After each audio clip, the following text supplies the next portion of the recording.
Good evening, everybody. Welcome to the August 19th session of Half Moon Bay City Council. Thank you all for... How's that? Okay, thank you for letting me know.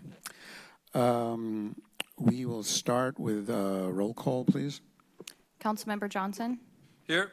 Councilmember Nagengast? Here. Councilmember Penrose? Here. Vice Mayor Reddick? Here. Mayor Brownstone? Here. We have a quorum. Thank you. Now I ask that we please all stand for the Pledge of Allegiance. Thank you.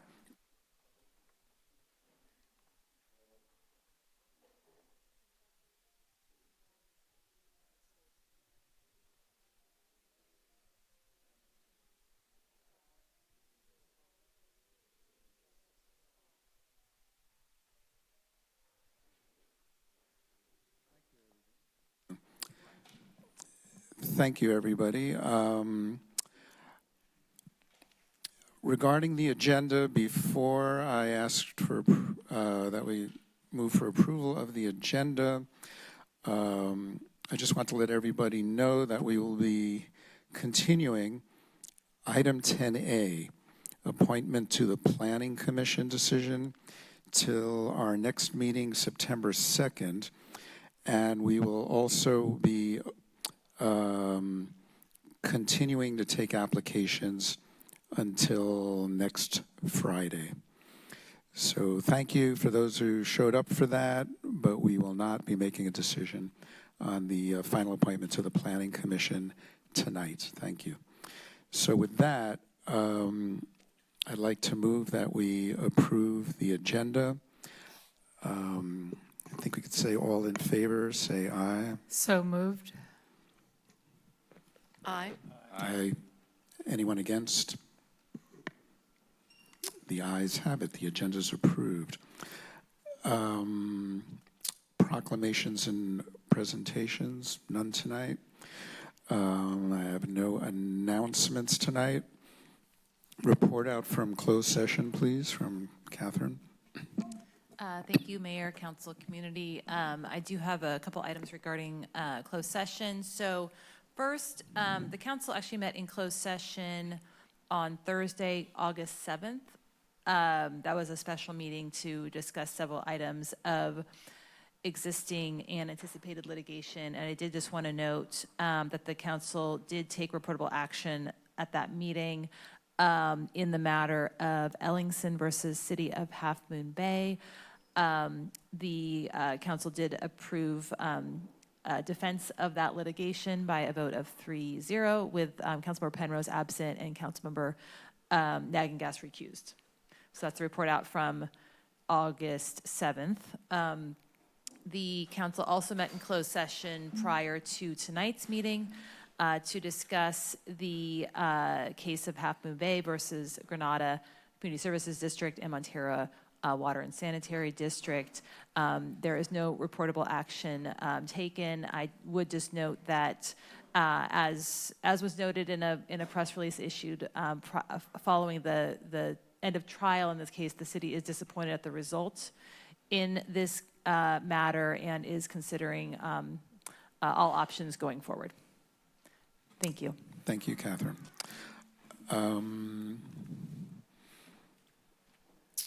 City managers updates.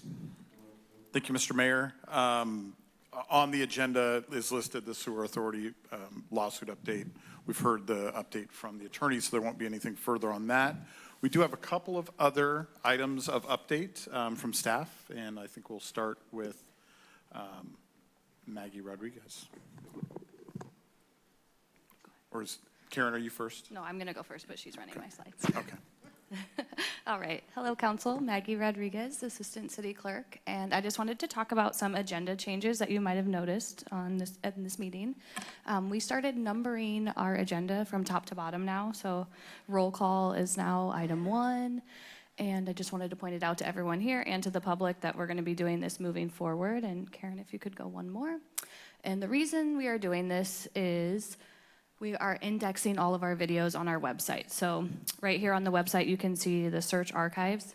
You can type in any item that has been on an agenda and hit search, and it will pull up that item. And certain items on our agenda that weren't numbered, you couldn't pull up. So say we had a proclamation celebrating IDES, you couldn't type that into the search bar because it wasn't recognizing it as an item. So when we number, we'll be able to search easier. It's just a best practice, and it's going to help us with our behind-the-scenes indexing. So just wanted to bring that to your attention. If you had any questions about it, that's the reason we're transitioning.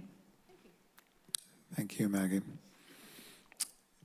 Any other updates? Yes, we'll have a couple of updates from Karen Decker, our Economic and Community Vitality Manager. Great.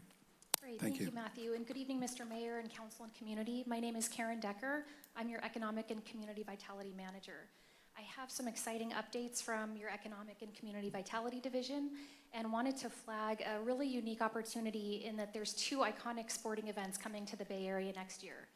Santa Clara is going to be hosting the Super Bowl in February and the FIFA World Cup in June and July. I think there's 6 matches in total. And the reason that I'm bringing this up now in 2025 is because a lot of cities are gearing up for some incredible opportunities for small businesses and performing groups to create some really momentum and fun opportunities for both residents and visitors. We want to attract visitors, we want to bring in revenue, and we want to make things fun for our local residents as well, and just showcase our incredible region. There's expected to be about 100,000 people pouring into the Bay Area. They're all going to need places to stay, they're going to need places to shop and to eat, and so we want to put Half Moon Bay on their radar. The city is passing along some valuable guidance from the Bay Area Host Committee. There's a lot of precedent for this, and there are some really creative and fun ideas for local businesses, particularly bars, restaurants, and hotels to take advantage of, in addition to performing arts groups. There's watch parties, there's fan activation ideas, and there's a science to marketing this. So when it comes to flyers and social media, there are some pretty strict do's and don'ts with regard to trademarking, and a lot of businesses accidentally violate trademark regulations. So for example, you can use general phrases like, drinks half off for the big game, but you can't say Super Bowl 60 NFL with logos from the team, right, or logos from the NFL. You can say things like hashtag I love soccer, but you can't do hashtag FIFA World Cup 2026. So the city is making available a playbook that was developed by the Bay Area Host Committee in partnership with San Francisco Peninsula. This could be accessed on our city website, and there's detailed information coming out on Thursday's e-news. Basically on the city manager homepage, on the left, you'll see listed projects, and Bay Area Sports Events 2026 is one of those tabs you could click on to get that playbook. Also, there are employment opportunities that come when such large iconic events come to our region. And the Super Bowl 60 teammate program just opened up an application portal for temporary paid positions. In the past, they were volunteer opportunities, just taking advantage of the buzz and the excitement, but they're paid. Applicants must be 18 years or older and also legally authorized to work in the US. So the guidelines will continue to evolve. An update is expected in October and again in December once the teams are announced. And we will update our website subsequently to support our local businesses. Also wanted to bring your attention to the fact that last year, Business View magazine interviewed Chamber President Crystalline Geet and Matthew and myself about different initiatives and economic development within our city.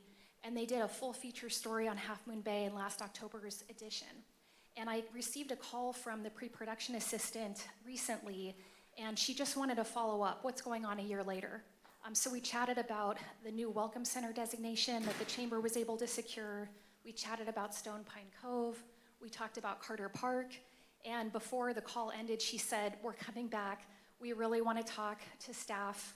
We'll narrow in on what we want our focus to be, but look out for another feature in the November issue, free of cost to the city. And then she also let me know that she was nominating Half Moon Bay for their Best Managed Cities series. So just wanted to share that exciting update with you. I don't know what the arc of the feature will be. We passed on a list of names for subject matter experts that we think would elevate the work that's happening in our incredible community. That concludes my updates, and I'm happy to take any questions. Thank you, Karen. Any questions? Comment. Comment? Good work, Karen. And thank your department. Everybody in the department is doing a great job. Looking forward to the November issue of the Business Magazine. I really appreciate that. Thank you.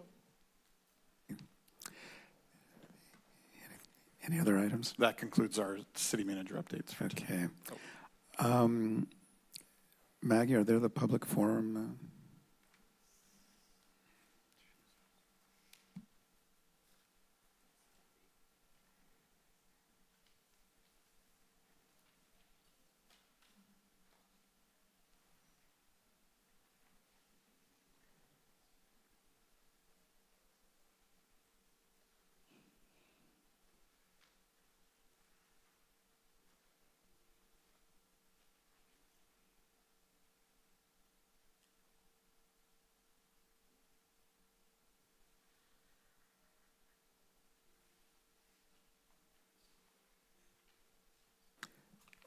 Okay, well now, open public forum.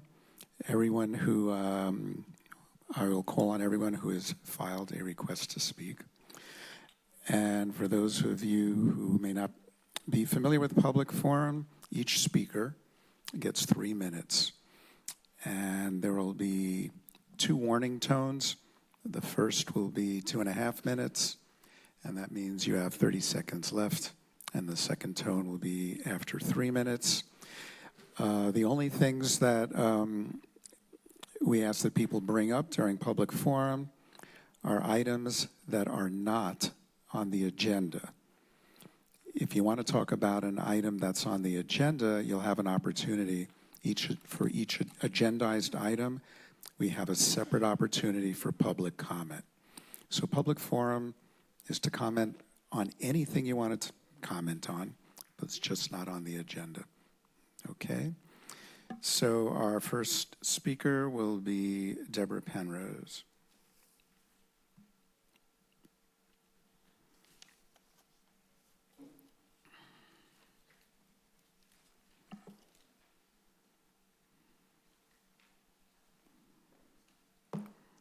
Good evening. Is this on? Thank you.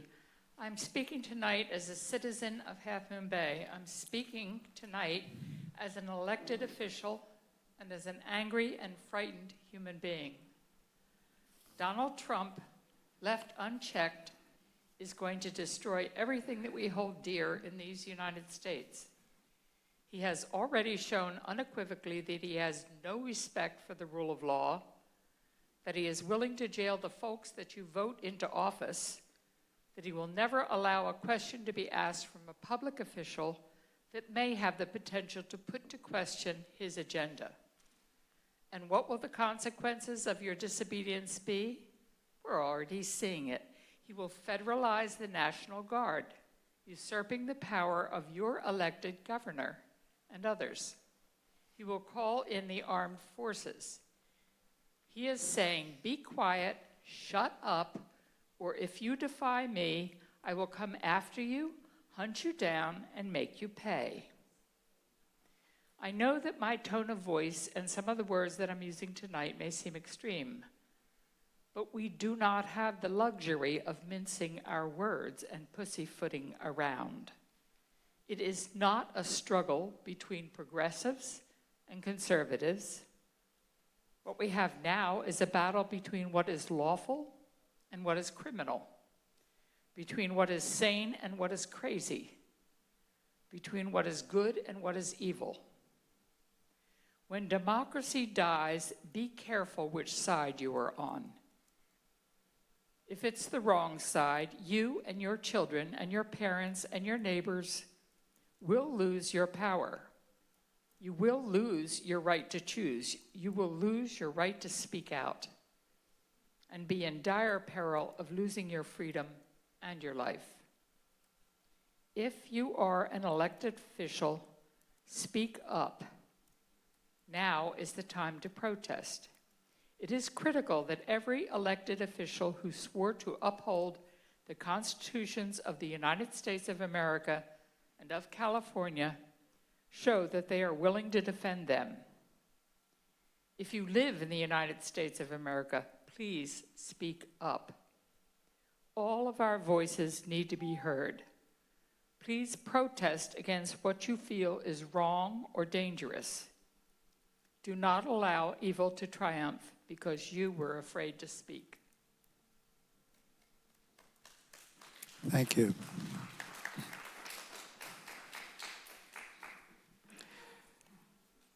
Our next speaker is Carlisle Ann Young.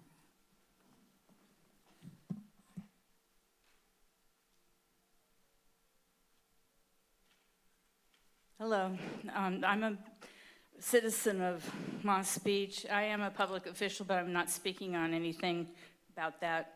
I'm here tonight on behalf of the entire coast side to ask the City Council if they can possibly ask the San Mateo County Sheriff's Department why there's been no law enforcement regarding illegal fireworks. In the county, there's a $1,000 fine in the unincorporated area. Not sure about the city, but there have been continuous setting off of very loud explosives since mid-June that I've noticed from Pacifica through Half Moon Bay, and that's by reports on Nextdoor.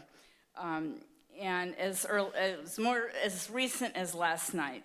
But reading through the sheriff's coastside logs and the county logs, there have been no mention of it. So I wonder if they are being asked to stand down by our sheriff who's being termed out or what, I guess recalled or whatever you want to call it.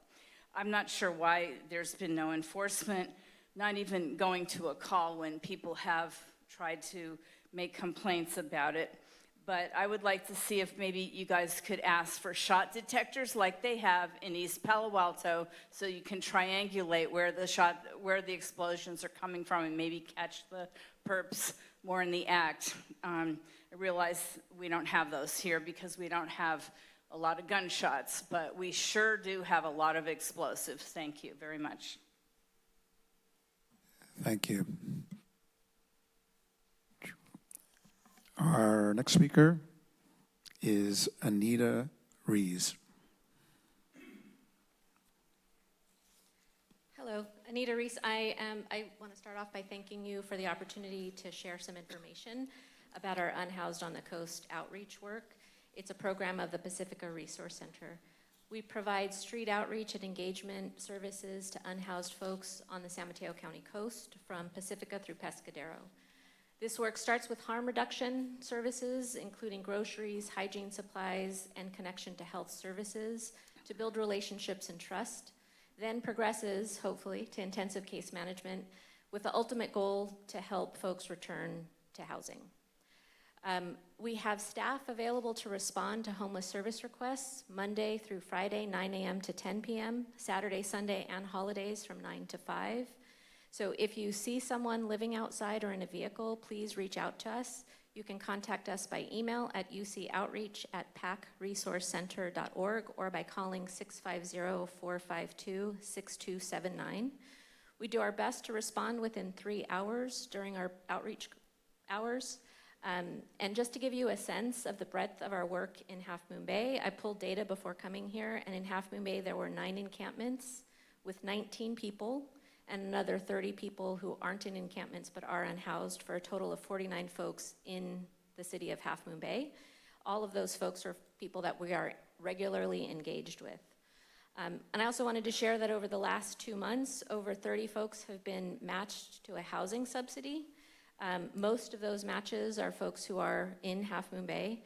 And housing subsidy, the process can take up to 6 months from application to lease up. And so the work of connecting unhoused folks to services and housing takes time, unfortunately. We'd like it to take less time, and there are setbacks. You know, we do a lot of work with folks and then they choose not to maybe move forward with a housing opportunity. But in the end, it's worth it for folks who we serve, it's worth it for the folks we serve and the community as a whole. So I'm happy to share more specific info for the council or the community. And City Manager Chedister has my contact information, so I'm happy to follow up anytime you'd like. Thank you. Thank you very much, Anita. Appreciate that.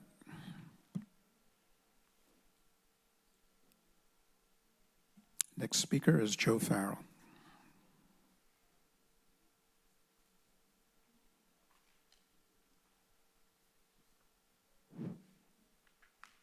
Good evening, Mayor and council members. I want to first start by acknowledging that you serve the city of Half Moon Bay on a voluntary basis. Joe, can you move the Spend a microphone a significant- little bit closer up? Yeah, great, thanks. How about that? Is Perfect. that better? Beautiful, thank you. Okay, thank you. Yeah, you can just raise your hand like that. Can you set my time back? Can we start again? Thank you. Good evening, Mayor and council members. I want to start by acknowledging that you serve the city of Half Moon Bay on a voluntary basis, but that you spend a significant amount of your personal time understanding the issues before the city and strive to address them in the best way possible. And I thank you for that. It's very tough, and you do a great job.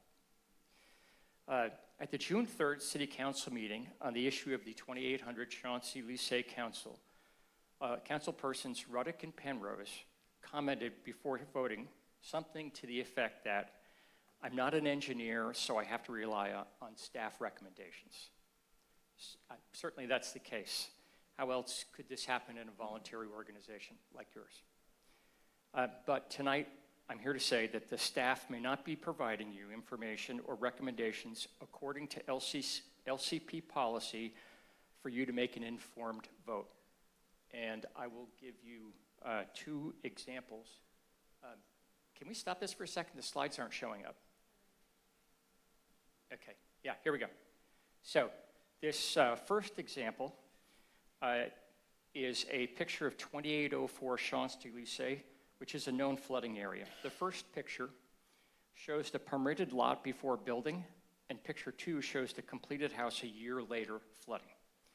LCP policy 7-55 covers this exact issue and states that the house should be built at least 2 feet above ground. Okay, slide 3, and you're on it. Thank you. Staff knew about the flooding event, yet it issued a permit without requiring the house to be built according to 755. The house has had 9 flooding events since 2020. Next slide, please. This slide is the tentative parcel map of the Stolatsky subdivision. We appealed the Champs-Élysées to the Coastal Commission and had to get into a great deal about the subdivision, the 2,800-foot lot itself, and all the hearings and recommendations. What we found was in 2016-17, the lot was raised with a substantial amount of soil, upwards of 4 feet, and that action was unpermitted. It changed the contours of the land, it changed the water flow significantly. That violated LCP-751 and 757, which is a major deal. The lot pad grading was not permitted, and no permit was ever found. Slide 5, please. Yet the staff conveyed to the Coastal Commission that lot grading was permitted, and soil adds were not material. This is not factually true, and the city staff misled the coastal staff, which is reflected in their report. The report should be corrected by Half Moon Bay to reflect the facts. The city planners, for whatever reason, don't seem to have a comprehensive understanding of LCP policy, and these examples bear that out. Council members and planning commissioners are getting only a partial story. This has now become obvious to many HMB residents, and now it's an issue of trust. Thank you. Thank you, Joe.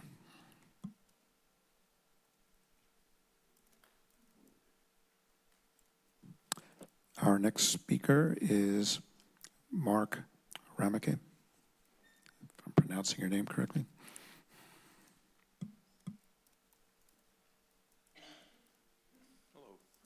Hello. I'm here in regards to 555 Kelly. I've read almost everything I could find about it. I have some questions that I haven't found answers to. How long ago was the cost estimate done for this building? Has it been updated? Is Half Moon Bay liable for any cost overruns or construction addendums? Are we collecting building fees for the building? How are the future residents for this place picked? Who gets the 5th floor view lot, view unit up on the top? And do the residents pay any rent or their utilities? All these, I think, are kind of pertinent to our financial responsibility. Thank you. Thank you, Mark.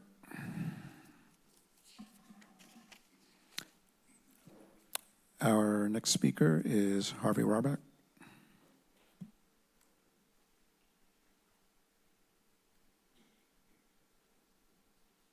Good evening, Council.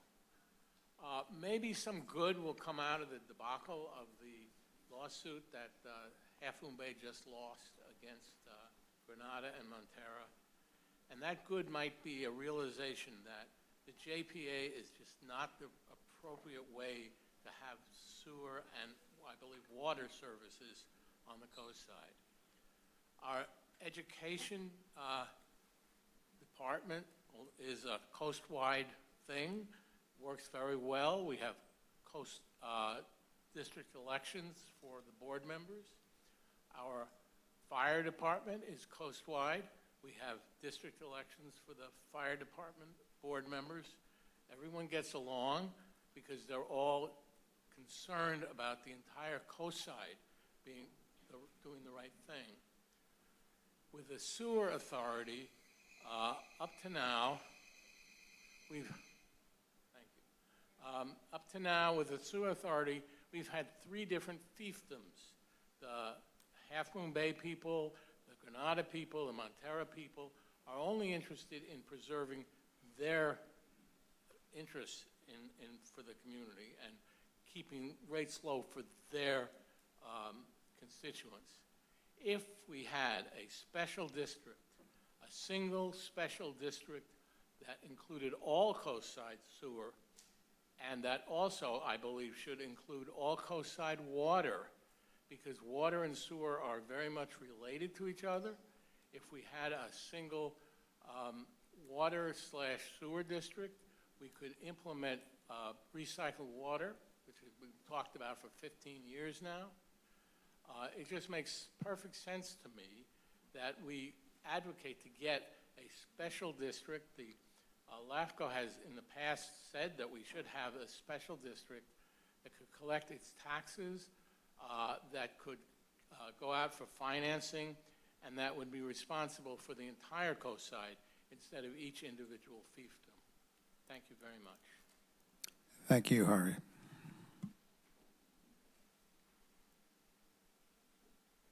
Let's go to one of our remote attendees, Evelyn de Souza. If you are here, you can speak, please.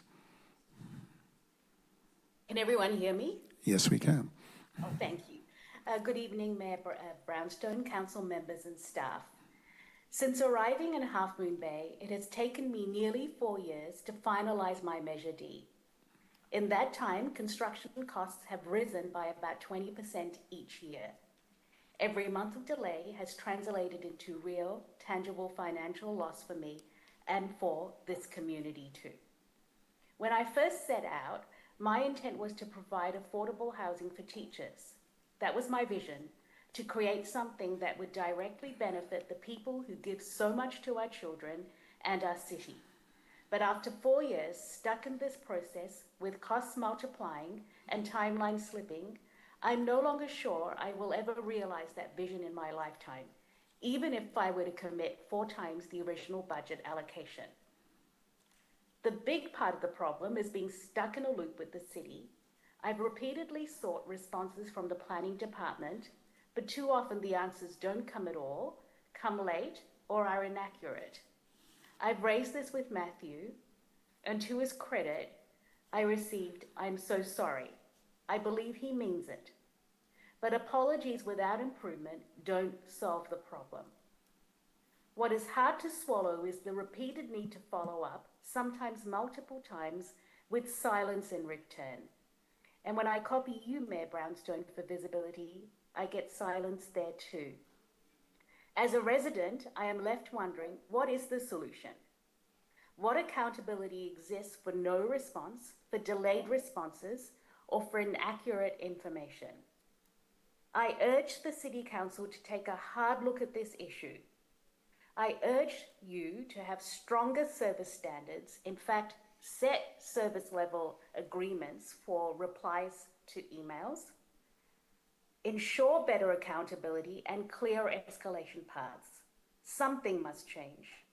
Residents should not spend years in limbo watching their vision and their resources slip away. Thank you. Thank you, Evelyn. Our next speaker is Joaquin Jimenez.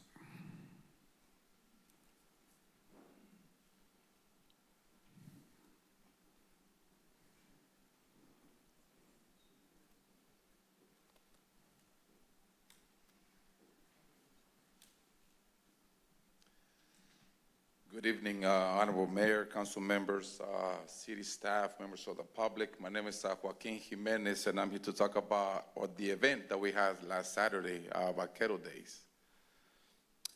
To our eyes, Vaquero Days was a success. We had hundreds of people at the location of Main Street and Kelly Avenue, Maglucho Plaza, beautiful horses, music vendors, and then we also had hundreds of people Higgins Canyon Road, enjoying the music, horses. We had live music starting at 11 in the morning, and the music ended at 5. As we know, there were no incidents. None of the riders, none of the horses, no accidents with vehicles. So we consider that to be a success. I also would like to thank all the sponsors, Coastal Horse Council, Seahorse Ranch, Feed and Fuel, Pastorino, Happy Taco Taqueria, Tres Amigos, Yeguada de Alteza, San Benito Cantina, Rancho San Benito, Acevedo Feed, and many more. Some of the sponsors that are not local. And we actually, we have visitors all the way from Fresno. Families came from Fresno and we hosted their horses. The families came in Friday, they went to a game. I believe they went to a baseball game or a game over to San Francisco. On Sunday, they went to Santa Cruz.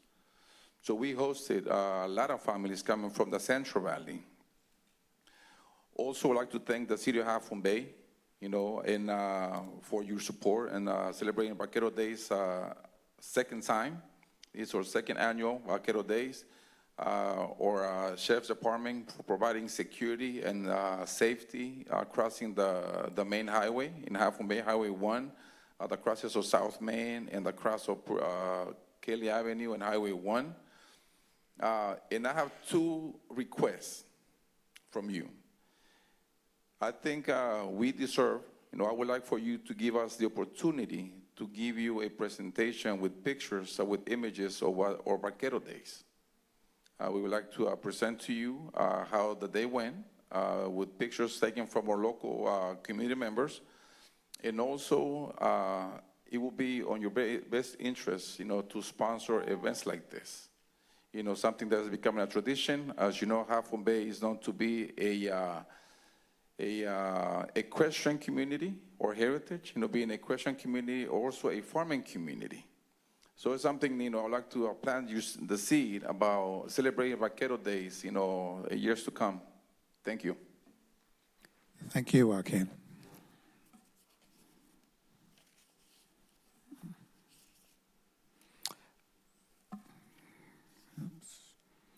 Margaret Gossett is our next speaker.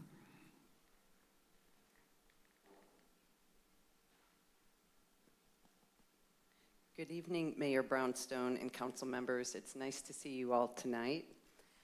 I read this statement to the Coastal Commission meeting, commissioners on Friday, and I wanted to share my statement that I read to them with you. I wanted to speak about something fundamental, public trust. The public entrusts the commissions with decisions that shape the coast for generations.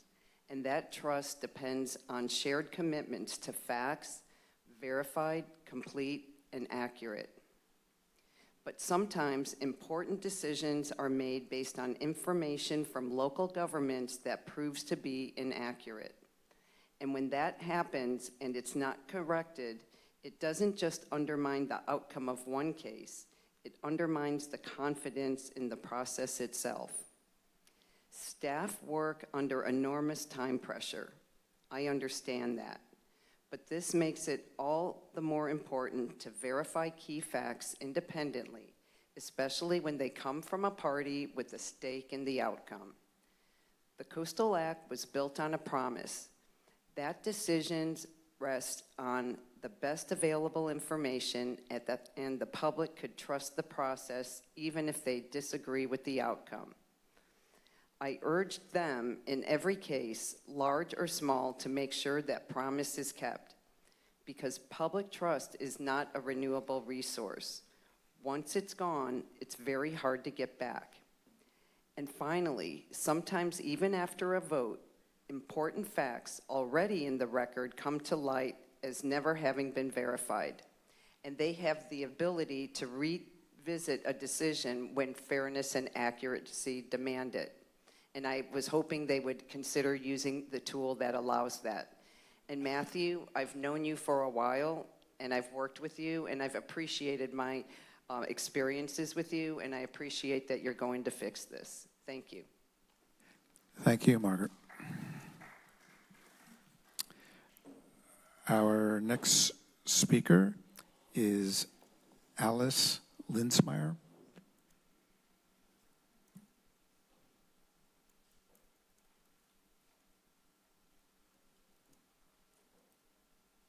Good evening, council members. Can you hear me okay? You know, right now this is the time of year that I almost want to say welcome back from vacations because so many people do that over the summer and, you know, the kids are back in school. But with my work with farm workers, the opposite is true. It's the peak season and they've been really working hard all summer. You also know probably for them that this is a time of fear with what we've seen with being chased in the fields and other things. When I talk to them, they say they still are willing to go to work because they're actually happy to bring us the healthy food that is feeding us. So I feel like it's time for us to be the beacon of hope and start moving forward on 555 Kelly. You know, the hope is for the end of the day, a vacation would be a nice safe bed for people to be able to rest in after they've been working hard all day. And I know this is a great community of care. I'm so proud of the community doing so much work on affordable housing with Stone Pine and now moving forward with 555 Kelly. So, you know, I appreciate Councilwoman Penrose's piece about what we can do in these times. One thing we can do is we can act with our vote and moving forward really good projects that are kind of the antidote to all this separation that's going on right now. So I want to thank you for your getting back to work and doing the good work of providing decent, affordable home for those who provide us our healthy food. Thank you. Thank you. Thank you, Alice. Our next speaker is Nancy Henares.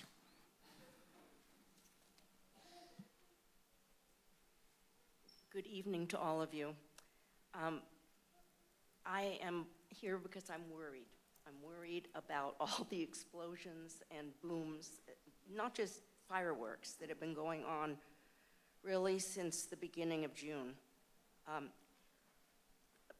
Last night was the first night I wasn't upstairs where I live to go and try and look for fire. I was downstairs watching the end of the Giants. That was at like 9:23, two huge explosions.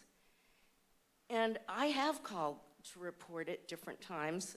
I see cars and trucks speeding down Redondo Beach Road from my window when I'm looking. But I am worried about the city, about the people, about the homes here. Remember 2020 and the fires? I actually saw lightning strikes then. I don't want to repeat, and this is human-made, not God-made. We need to do something. Someone said there are shot trackers in Palo Alto. I have a friend who lives in San Pablo. They have more money because of the Indian casino, but they have shot trackers that are up on poles or somewhere where they can tell where things are coming from.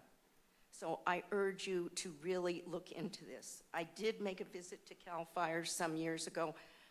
I'm worried. That's what I'm here for, is to make you all aware that this needs to end before there's a tragedy. Thank you. Thank you, Nancy.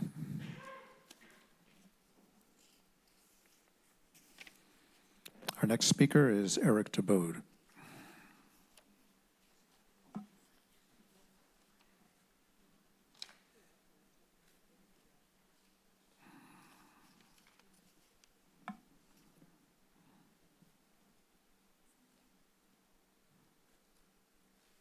Good evening, Mayor Brownstone, members of City Council, and our dedicated city staff. I'd like to start by thanking Anita Reese for being here from the Pacifica Resource Center. I just want to say they do fantastic work with the homeless community, providing very professional and caring services to folks. I'm also here tonight to speak in strong support of the senior affordable housing development at 555 Kelly. I had understood that both the Planning Commission and City Council had already approved this project, but I recognize that progress has slowed during the lease negotiation phase. I've also heard ongoing concerns raised in the community regarding height, parking, and aesthetics, issues which, to my understanding, had already been carefully considered and addressed during the approval process. This project, which will create 40 affordable housing units for senior farm workers, is not only much needed, but profoundly just. It represents the very best of who we are as a community. The fact that the building is 4.5 feet taller than a standard 4-story structure should not be seen as a deal breaker. Mercy Housing has already made significant adjustments based on community input, reducing the height, addressing parking concerns, and redesigning the building to ensure it is both functional and attractive. I urge you to finalize the lease and allow this project to move forward. The reasons are compelling. This development provides a thoughtful, well-planned response to a part of our housing crisis. It honors the senior citizens who have spent their lives working in our fields, often for minimum wage and without retirement benefits. And it relieves pressure on families who are currently living in overcrowded conditions, doubling, tripling, and quadrupling up. This project is more than just housing. It is a statement of our values.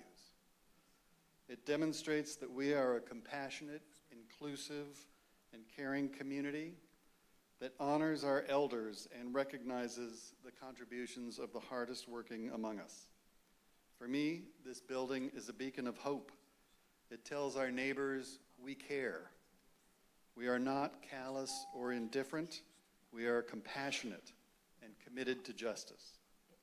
We all remember the appalling housing conditions revealed in the aftermath of the tragic shooting 2.5 years ago, when we saw farm workers living in storage sheds and worse.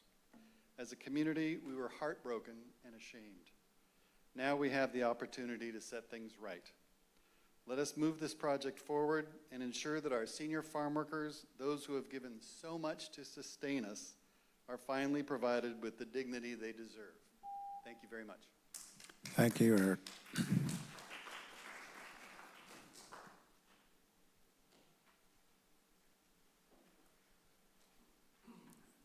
Our next speaker is Nancy Fontana.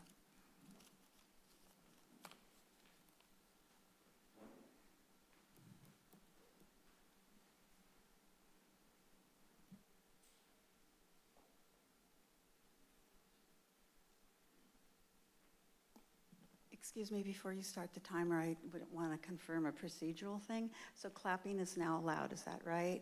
Because I've gone to 2 meetings, so I'm a little confused now. Is it allowed? I forgot to say anything at the another beginning. meeting, Yeah. there was quite a bit of clapping, and I thought, oh, I guess the rules have changed. So I'm curious. Typically, I make a statement for people not to applaud, so people won't feel Okay, intimidated. so it's still, okay, that's fine. I just wanted to know, because For asking that, appreciate it. I've 2 meetings, so I thought maybe something happened that I didn't know about. Let me give you this.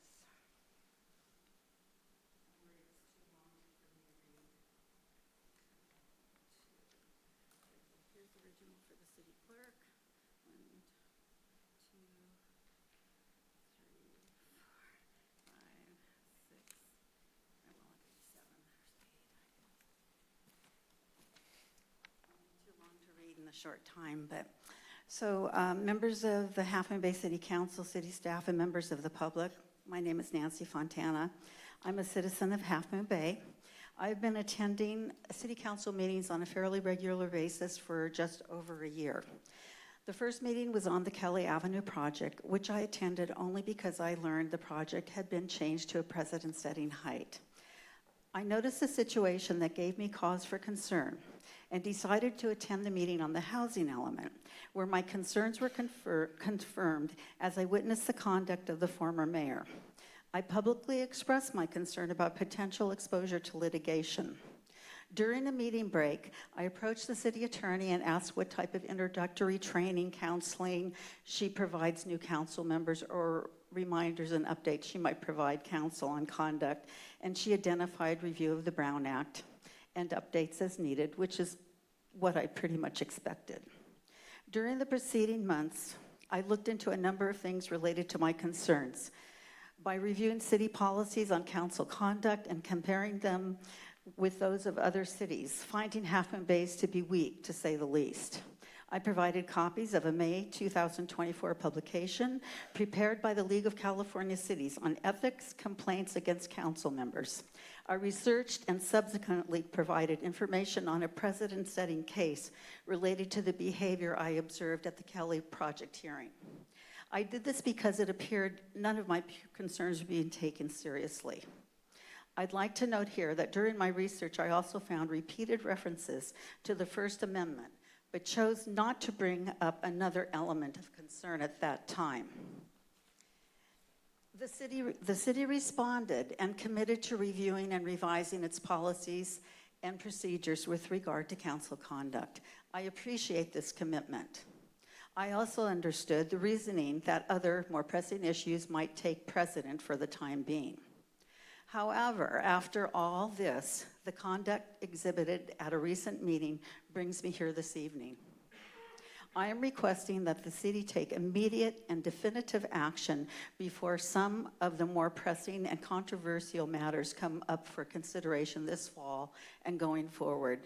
The quickest manner I can think of is that the city attorney prepare an emergency briefing, educational and informational session on the issues of council bias and the council's duty and oath to protect and uphold the First Amendment rights of the people during public meetings, and any other issue the city attorney may think appropriate or have a concern about. I am hopeful this would succeed in finally eliminating council misconduct and protect the city from potential complaints and litigation in the near future. It is, in my opinion, that it is still imperative that the city's rules of conduct be revised and strengthened. Going forward, I hope the city attorney will include and strengthen, if already in place, an informational, educational briefing on the First Amendment rights of the people and the council's duty under the law. Thank you for your time and consideration. Thank you, Nancy.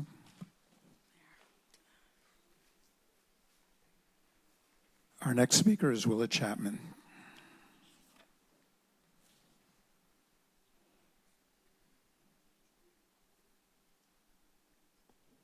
Mr. Mayor, City Council, and staff, it's good to see everyone.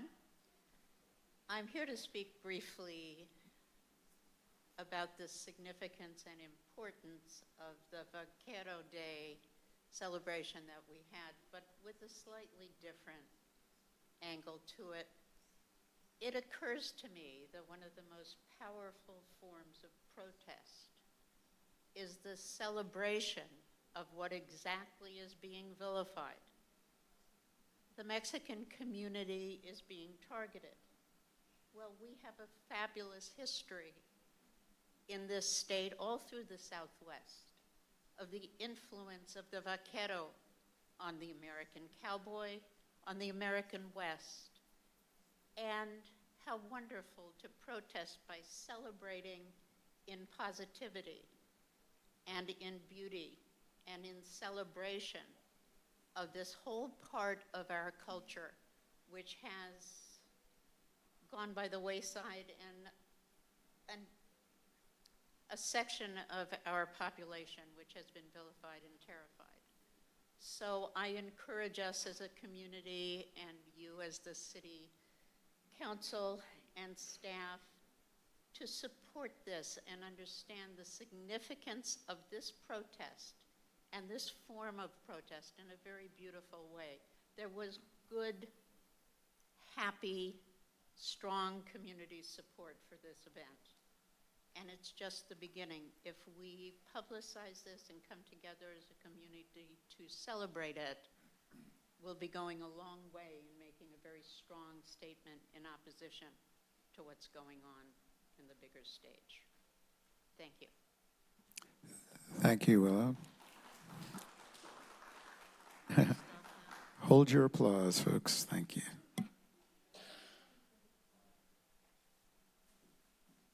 That concludes all our comments for this evening. Public forum is now closed.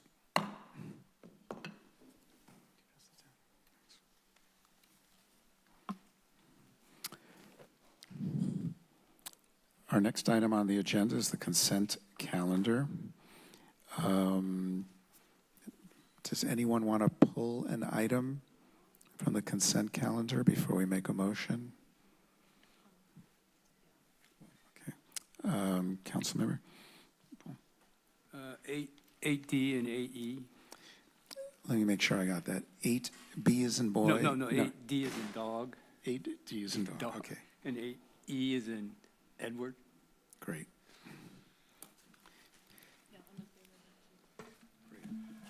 Okay, would anyone like to then make a motion approving the other items, excluding items 8D as in David and 8E as in Edward?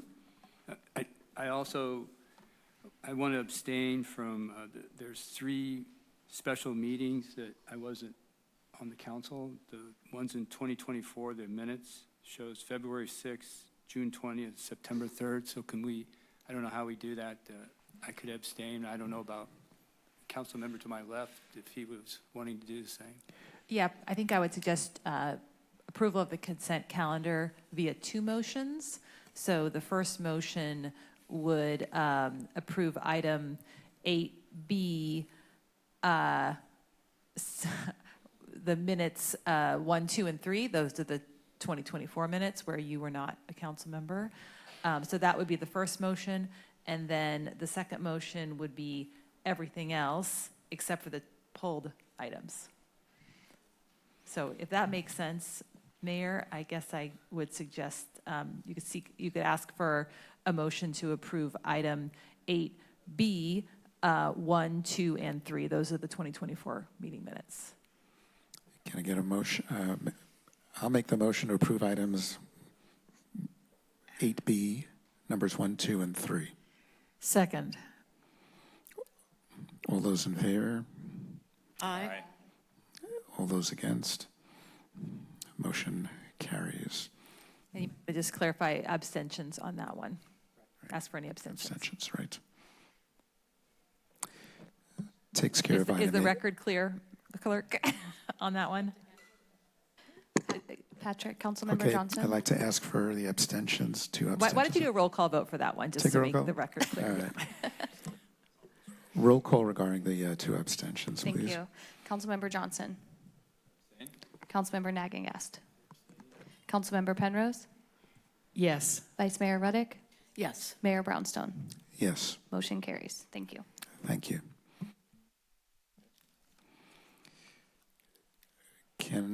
Would anyone like to make a motion regarding the other items on the consent calendar, again excluding items 8D as in David and 8E as in Edward? Yes, I move that we waive the reading of resolutions and ordinances, that we accept the treasurer's report for the quarter ending June 30, 2025, that we accept the warrants list for the month of July 2025. And could we also add 8B items 4 through 8? 8B, where are they? Oh, That's the other minutes that everybody you got is- it. Yep. And that we approve the minutes for, Can she which just- ones are they? Does she have to list all the dates?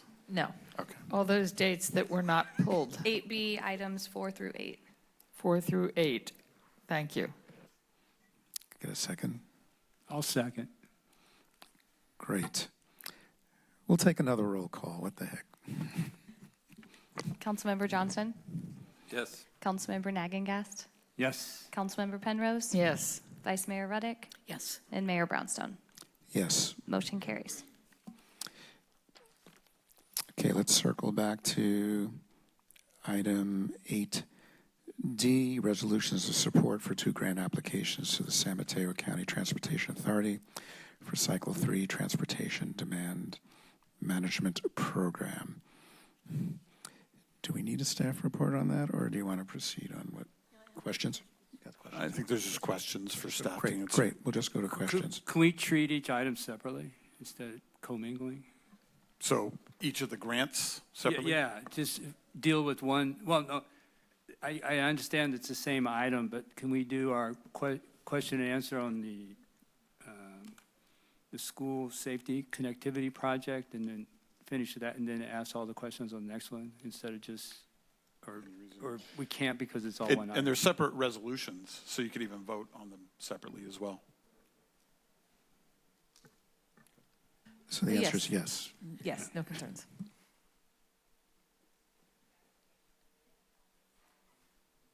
You just, let me go ahead and, okay. So I wanted to pull this item and just talk a little bit about several things, and I'll lead in, it'll all come back to one major concern I'll have that's on an item later on in the agenda.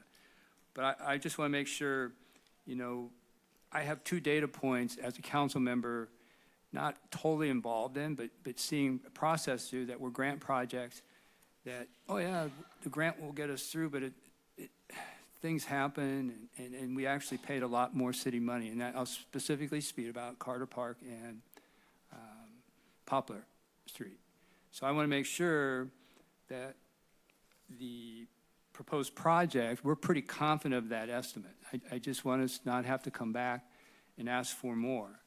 I mean, I've gone out there and walked it, and I agree, it could use some improvement. We have rubber tire stops out there, bumpers that keep cars from hitting pedestrians that are walking pretty close to them as they park. But a couple of things I did notice, you know, and I did talk it over with the Public Works Director, Moz, is, you know, there is improved walkway out there for a portion of it, but I noticed it's going to have to be removed, and I didn't notice because of current ADA requirements and or, you know, we call matching flow lines, your gutter, where your water you want against the curb. Sometimes the elevation changes, trying to improve upon there, you have to play around with it. That could have been something involved.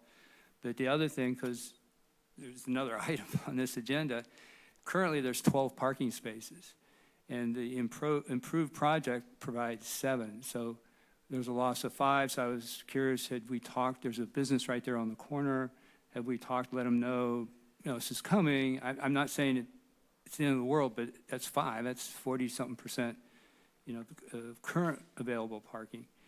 And again, I just want to get back, I don't see any improved parkway, which is fine. I think that's great. You know, we are planting trees there, but I want to be comfortable with the estimate that we're not having to come back. You know, and I get it. In this crazy environment, once you get bids, who knows now, right? There's tariffs, there's all kinds of things playing out right now, but I'm just trying to make sure we've dotted I's and T's crossed as much as we can, you know, learning from, you know, our past experiences. Yeah, and I think those are all very fair questions, and obviously, if this item were to be approved, there's additional work that would happen, but Dale Lita, one of our engineers, is here and can speak in more detail about some of those questions. Thanks, Dale. Good evening, Council, Mayor. Dale Lita, Associate Engineer here of the staff. So, Paul, your first question regarding cost estimate. So we spent a great deal of time looking at recent construction costs from Caltrans and other related projects to ensure that the numbers we have are current and conservative with regard to kind of projected costs through next year, as well as construction contingency. Within the estimate, we also have allocated time within our budget for staff costs associated with the project. So under the TA's program, staff effort is a reimbursable expense. We're planning to handle design internally within city staff. And so that provides us an additional buffer within our budget should costs extend a little bit above what's anticipated. Question regarding parking. So yes, there are existing 12 stalls. Currently, as planned, we're reduced to 7 stalls. We could possibly squeeze it to 8 stalls, but that's still a significant loss. Cafe Capistrano at the corner, they are actually aware of the project, and they have provided a letter of support, which was included with our application to the TA. And then as far as kind of the existing improvements that are out there, there is some existing sidewalk within that stretch between the corner and the driveway aprons at Cafe Capistrano, which are ADA compliant, but we want to be conservative in terms of our estimating. And with the proposed plan, we're matching the existing curb face there. It's a 6.5-foot sidewalk width today from back of walk to face of curb. We think that should be adequate if needed, if we wanted to tie into those existing improvements without disrupting flow lines. So that's another avenue where if we need to, we can conform and reduce that scoping a little bit. Thank you. And the trees, we're not proposing to put any irrigation out there, are we? No. No, we're not. The TA actually, when we had our initial discussions, they were pushing for us to add like bioretention planters, and there's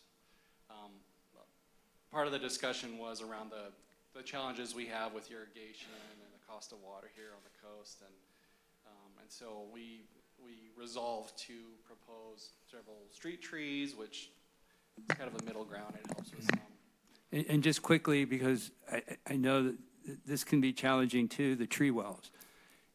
Whether you leave them open with DG or something, or do you actually try to put a grate there? I don't know if we have a standard on that, or. Our current protocol has just been DG. Okay. Within the planner. All right, thank you.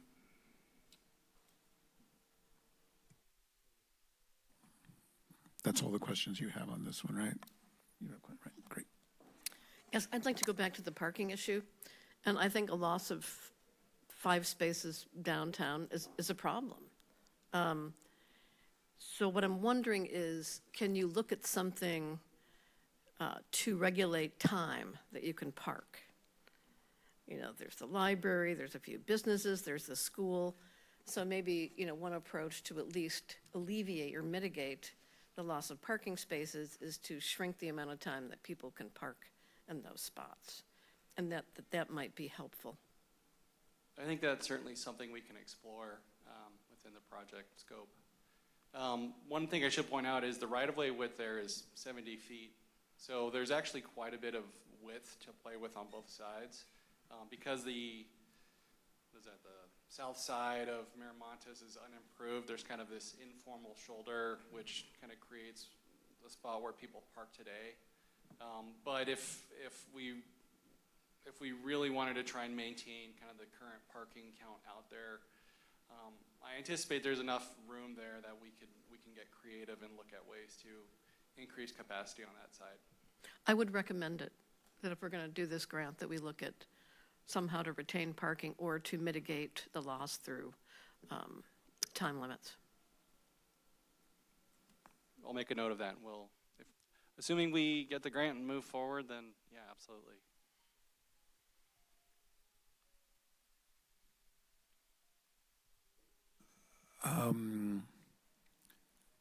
Was there anything else under AT or?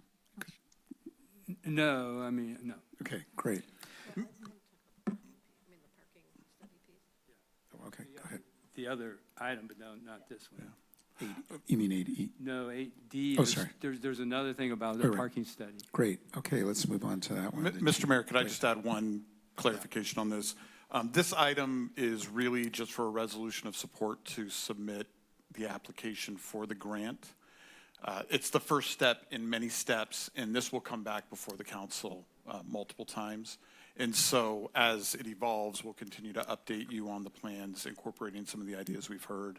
And you'll have more bites at this apple. This is just the first step. Right, and we'll consider that one. And again, we'll just clarify the other questions you have, and then we'll make the motion for the grant. Did you want? So I find the idea of another parking study questionable. We've done them about, local capacity. And I think it's kind of clear to everybody what we need is like a parking garage. And I don't like the idea of spending any more money, whether it's theirs or a portion of ours, doing a downtown parking study. I think we had a shot at doing that, when we were looking at developments like CSM and the 555 Kelly process. I'd rather just see us spend the money to just go directly to looking at a parking garage, because that's the answer. We might shrink the sizes of the parking spaces or angle them differently or whatever. But I think we have a pretty good handle that we're going to be inundated, between Carter Park and, if we have a hotel and, there's other uses that haven't come to fruition yet but are in planning.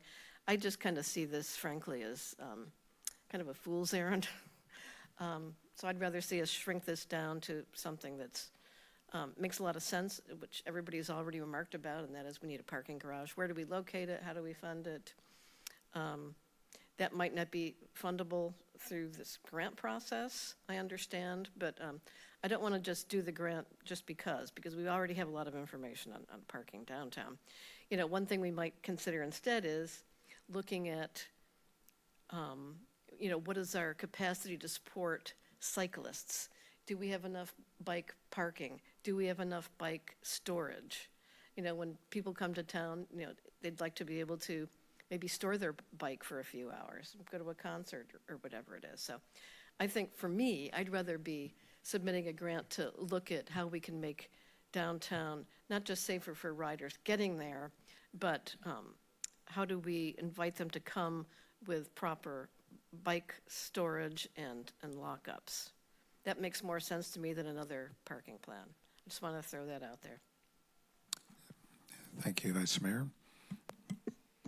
Yeah, I would absolutely agree with Councilmember Ruddock on that. I think another parking study is going to show us that we need more parking. And we know that, so why do the study? I don't get the point of the study. I'm not sure about spending money on looking at bike storage is an answer, but maybe a comprehensive look at where we would put a parking garage and the size of the parking garage might make sense. I'd like to see something like that done. I think we do have some opportunities in town. We have places where we could put a parking garage. The question is, which one of those do we use, and how big should the garage be? So that's it. Thank you. Paul, did you have another comment? Yeah, I'm not going to disagree at all. What I heard, in fact, I was looking at this and immediately attracted my attention was the connection to the downtown streetscape master plan, which wasn't a priority for me.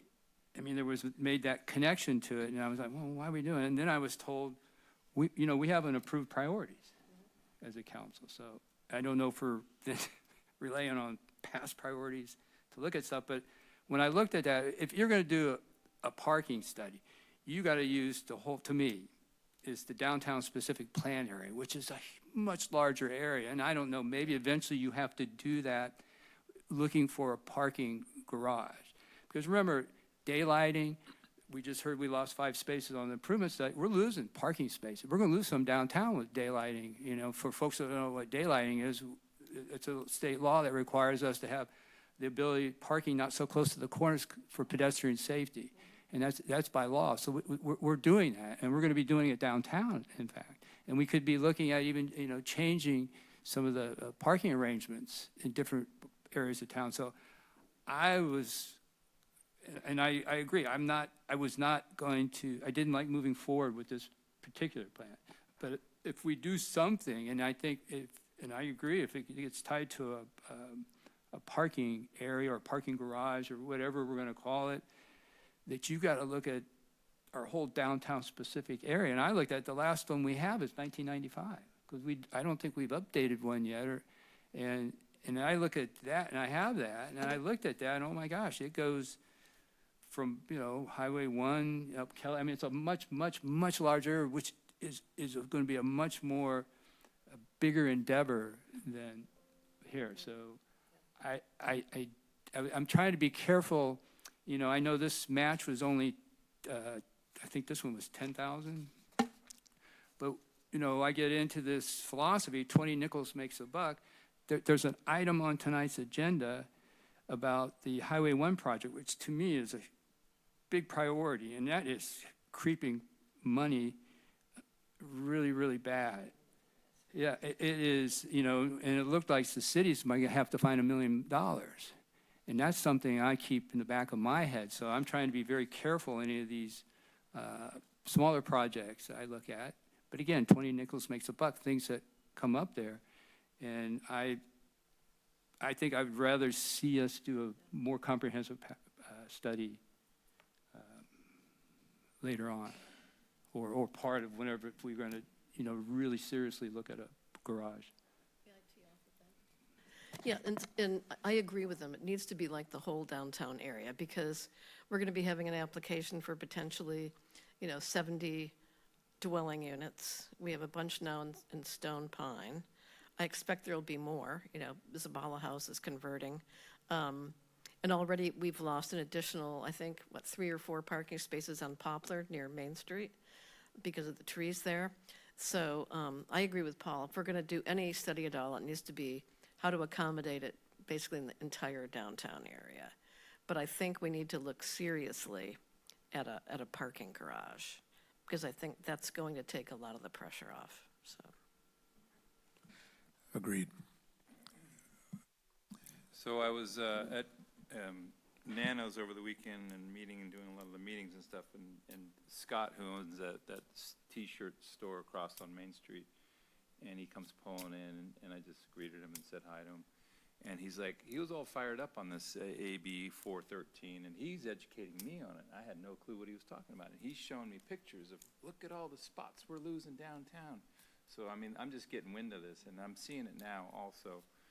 I think we've had the same issue at Evelyn's on Popular Street, how that is. Yeah, and that's where it's already started. So we need to kind of get a hold of this now. And I think going to a parking structure has been on the books for us for a long time. And I totally agree that we should just go forward with something and try to go that route. Because as we're going along here, no matter how many times we restructure and bigger vehicles over here, smaller vehicles over here, it's not going to work. It's not going to work. So let's come up with a solution. And that should be on one of our priorities. And I think we kind of missed the boat on that one, but I think we should start focusing on that. Thank you. Would anyone like to make a motion? Mr. Mayor, if you would just give me a moment, and all the points taken and understood, but I think I'd be remiss if I didn't just talk about, you know, the thinking behind this, that it wasn't just chase a grant, that there was thinking behind this. The grant specifically needed to be connected to the Streetscapes Master Plan, and that's why it's what's referenced in the staff report and in the application. And it would help inform that. One of the recommendations in that master plan was to shift from the angled parking on Heritage Main Street back to the parallel parking, which used to exist, and there's safety enhancements that come with that, and creates opportunities for bike lanes and other things on Main Street, but would come with the loss of parking. And then, as has been mentioned, the daylighting laws are going to lose parking downtown. They already are. Our staff are already implementing that because it's the law. We've also, since some of our past studies on parking in our downtown, we've had CSM built. We've had the new building at the corner of Main and Kelly built. There's a proposal coming for more affordable housing in our downtown. We could have a new hotel downtown at some point. There's a lot of projects in the pipeline that we felt like it would be important to get a really strong baseline considering what we know already and what we can anticipate in the future. And that was the purpose of this. The scope would be more than just the heritage downtown that was focused on in the Streetscapes Master Plan. The way that the grant application was written, it really can and should encompass the entire downtown from Main Street, or from Highway 1 to Highway 1 on Main Street, up Kelly, and of course, many of the side streets downtown. This kind of a study would help inform planning for a parking garage and our needs in our downtown. So, again, you all will need to make your decision. We understand there's a concern about the match that we would have to include for this. And we just want to make sure you understood all the thinking behind this and the justifications for it beyond just the Streetscapes Master Plan, which was what the grant itself required us to tie it to. So, and we of course have Karen Decker and Maz Bozerginia here, and as you can tell, Dale is well versed in all of this. So if you have other questions about anything that I just shared, we're happy to answer, but ultimately we'll respect your decision.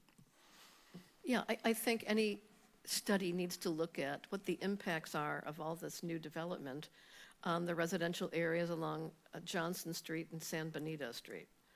And these are zoned for single-family homes. Who knows how long that'll be? But you know, if we're continuing to lose parking on those residential streets is only going to get more in demand and cause, you know, more impacts, more trash on these streets where people are already living. So we need to take that into account too, that the parking problem, that part of the parking problem are the impacts to residential neighborhoods. So there's lots of them downtown. Okay. I would like to move on. I would like to remind us all that at the end of tonight's session, we have an opportunity to propose an agenda item, which can very well be a parking garage, and have some time specifically to have staff put together, you know, what that approach would look like, what it would have to happen, expense, et cetera. Because we all agree it should be a priority if it hasn't been listed as a priority. And so we'll make that an agenda item at the end of the day, at the end of the night. Great. So again, we need a motion here to close out 8D.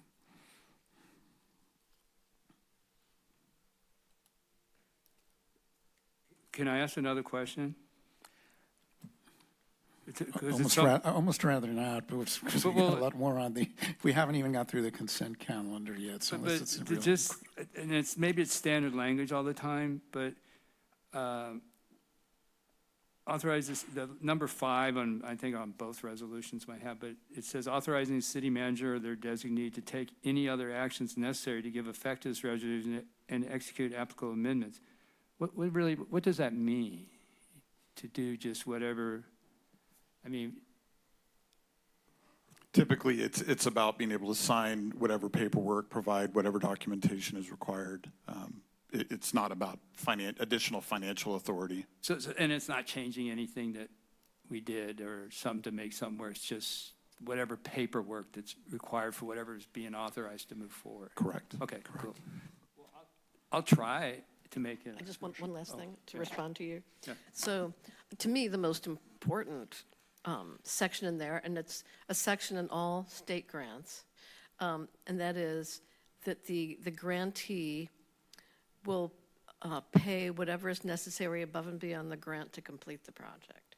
You have to complete the project, and if you run out of the grant money, you've got to put up the money to complete it, right? That's standard language. Right. So that's why I'm glad that you raised the issues you did, you know, early on. But it's something to just be aware of, that is always part of, you know, grant. Yeah. Okay. I think that's what Paul's trying to say, just real quick. To to make sure that that estimate goes forward with the conditions that we have now currently with the economy and all the things that we don't know. Because every subcommittee I've been on, like for instance, PCE, the batteries now just went up. Their bids are changing. Now they're backpedaling now, and you have to be ready for this change, and they're not. And so we're in the same boat. We don't know what construction costs are going to be. We don't know. So we're worried about what it's going to cost us as a city down the road. So I think Paul's asking to make sure that we double check everything, cross our T's and dot our I's before we go forward. But we have plenty of time because it's just the beginning stages of it. So Paul, you make a motion? Yes. And I'm going to recommend to adopt a resolution directing staff to submit one separate grant application to the San Mateo County Transportation Authority for Measure A and W Transportation Demand Management Funds for the following project. The $465,000 in grant funding from the TA with a $35,000 local match for the Cunha Intermediate School Safety and Connectivity Project. And authorize the city manager or the designee to execute a funding agreement or memorandum of understanding and any amendments with the TA to encumber measures A and W transportation demand management funds should the applications be successful. Committing to the completion of the project, including the required local funding contribution of $35,000 for the Cunha Intermediate School Safety and Connectivity Project should the application be successful, certifying that any funds awarded by the TA will be used to supplement existing funds for program activities and will not replace existing funds or resources, and authorize the city manager, their designee, to take any other actions necessary to give effect to this resolution and execute applicable amendments. All right, there's no sixth. Second. We'll take a roll call, please. Councilmember Johnson? Yes. Councilmember Nagengast? Yes. Councilmember Penrose? Yes. Vice Mayor Reddick? Yes. Mayor Brownstone? Yes. Motion carries. Move on to consent item 8E, authorize the acceptance of the Metropolitan Transportation Commission Capital Improvement Implementation Grant for charging infrastructure. Was that you, Paul? Thank you. Hello, council member. Good evening, council members, honorable council members. But in your capacity, you're the City of Half Moon Bay's Public Works Management Analyst. I am not. Thank you. I am representing the city of the Public Works Department of Half Moon Bay Yes. this evening. So I have a couple of questions, and it was interesting to see. It's great that the city got awarded this project, and in the way I read the report, it looked like we were trying to infiltrate into residential areas, more multi-family, not, historically, EV chargers ended up in commercial areas. We have the one right by City Hall, but now we're trying to get them in. So I'm trying to understand, and apparently there's also, whether it's a level two versus level 3, that's apparently a whole nother discussion. And I think if you could touch on that a little bit, because I think that's important, where they're being located, but also who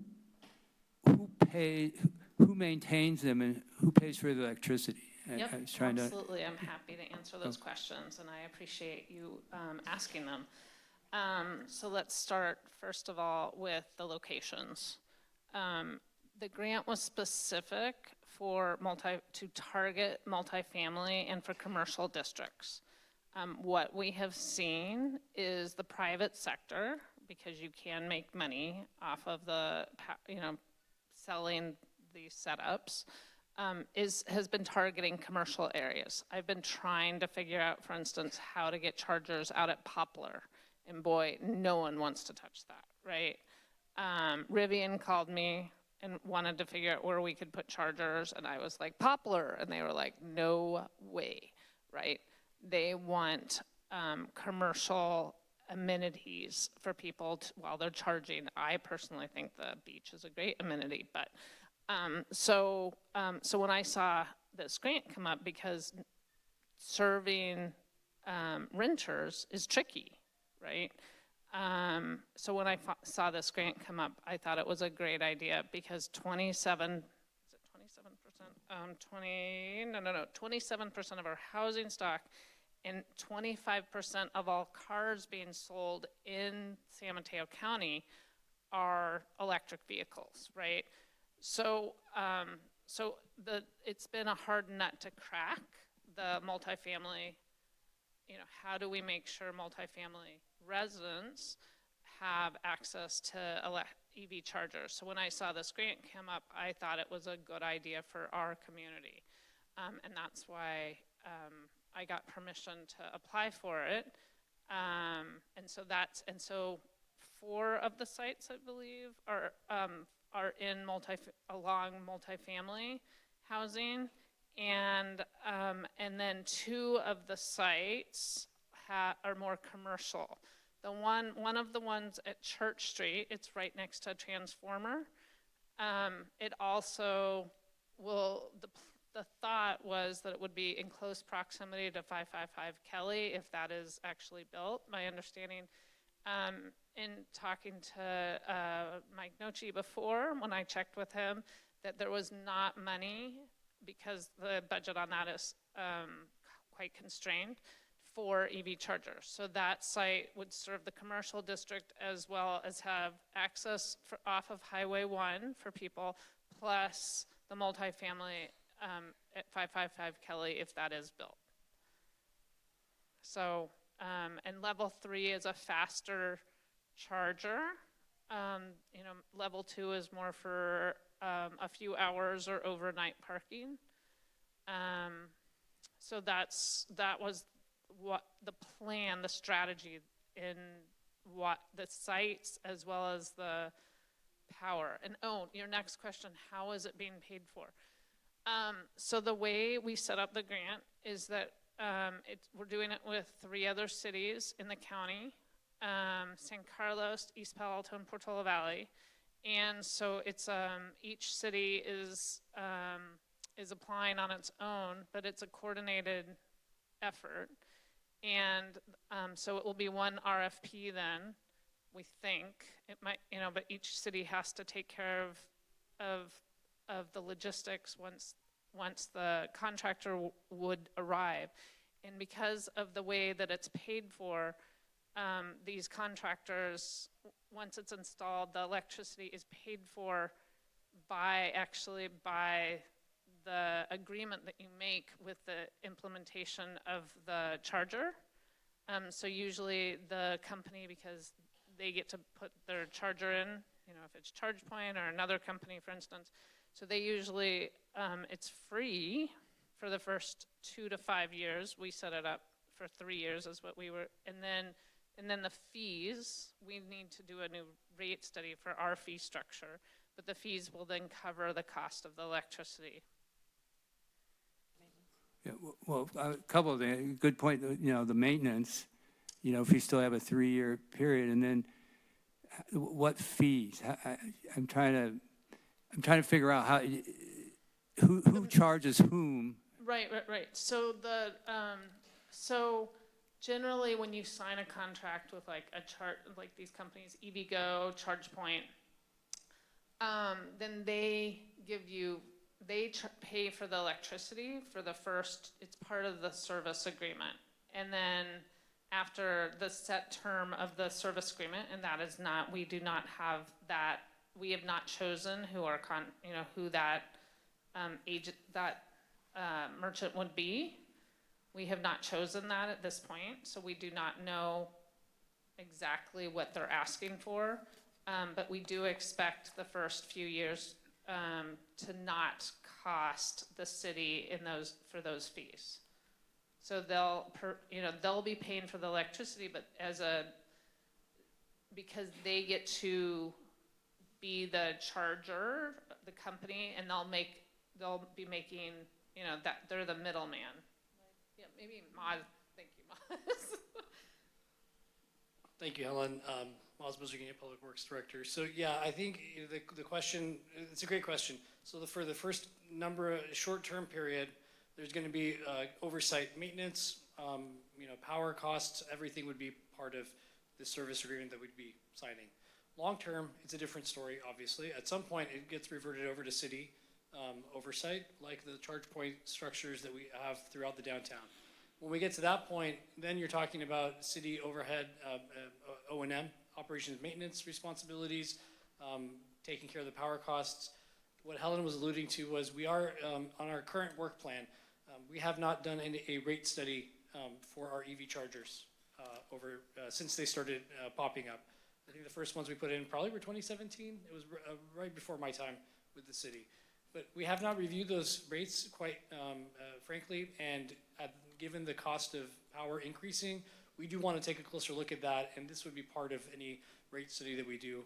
We want to make sure that we're charging a fair market rate, but we're also covering our expenses, and ideally would love to have some cost recovery with ongoing operations, maintenance, and long-term replacement for these structures, because they will need replacement over the course of time. So let me see if I understand this. Now we've had that, the one at City Hall, do we know, we don't know how much, we're not paying for that yet, or is that still being covered by somebody else? One on Kelly Avenue, Yeah. right in front of City Hall? Yeah, No, that one was under a different type of structure with ChargePoint. We bought those units, yeah.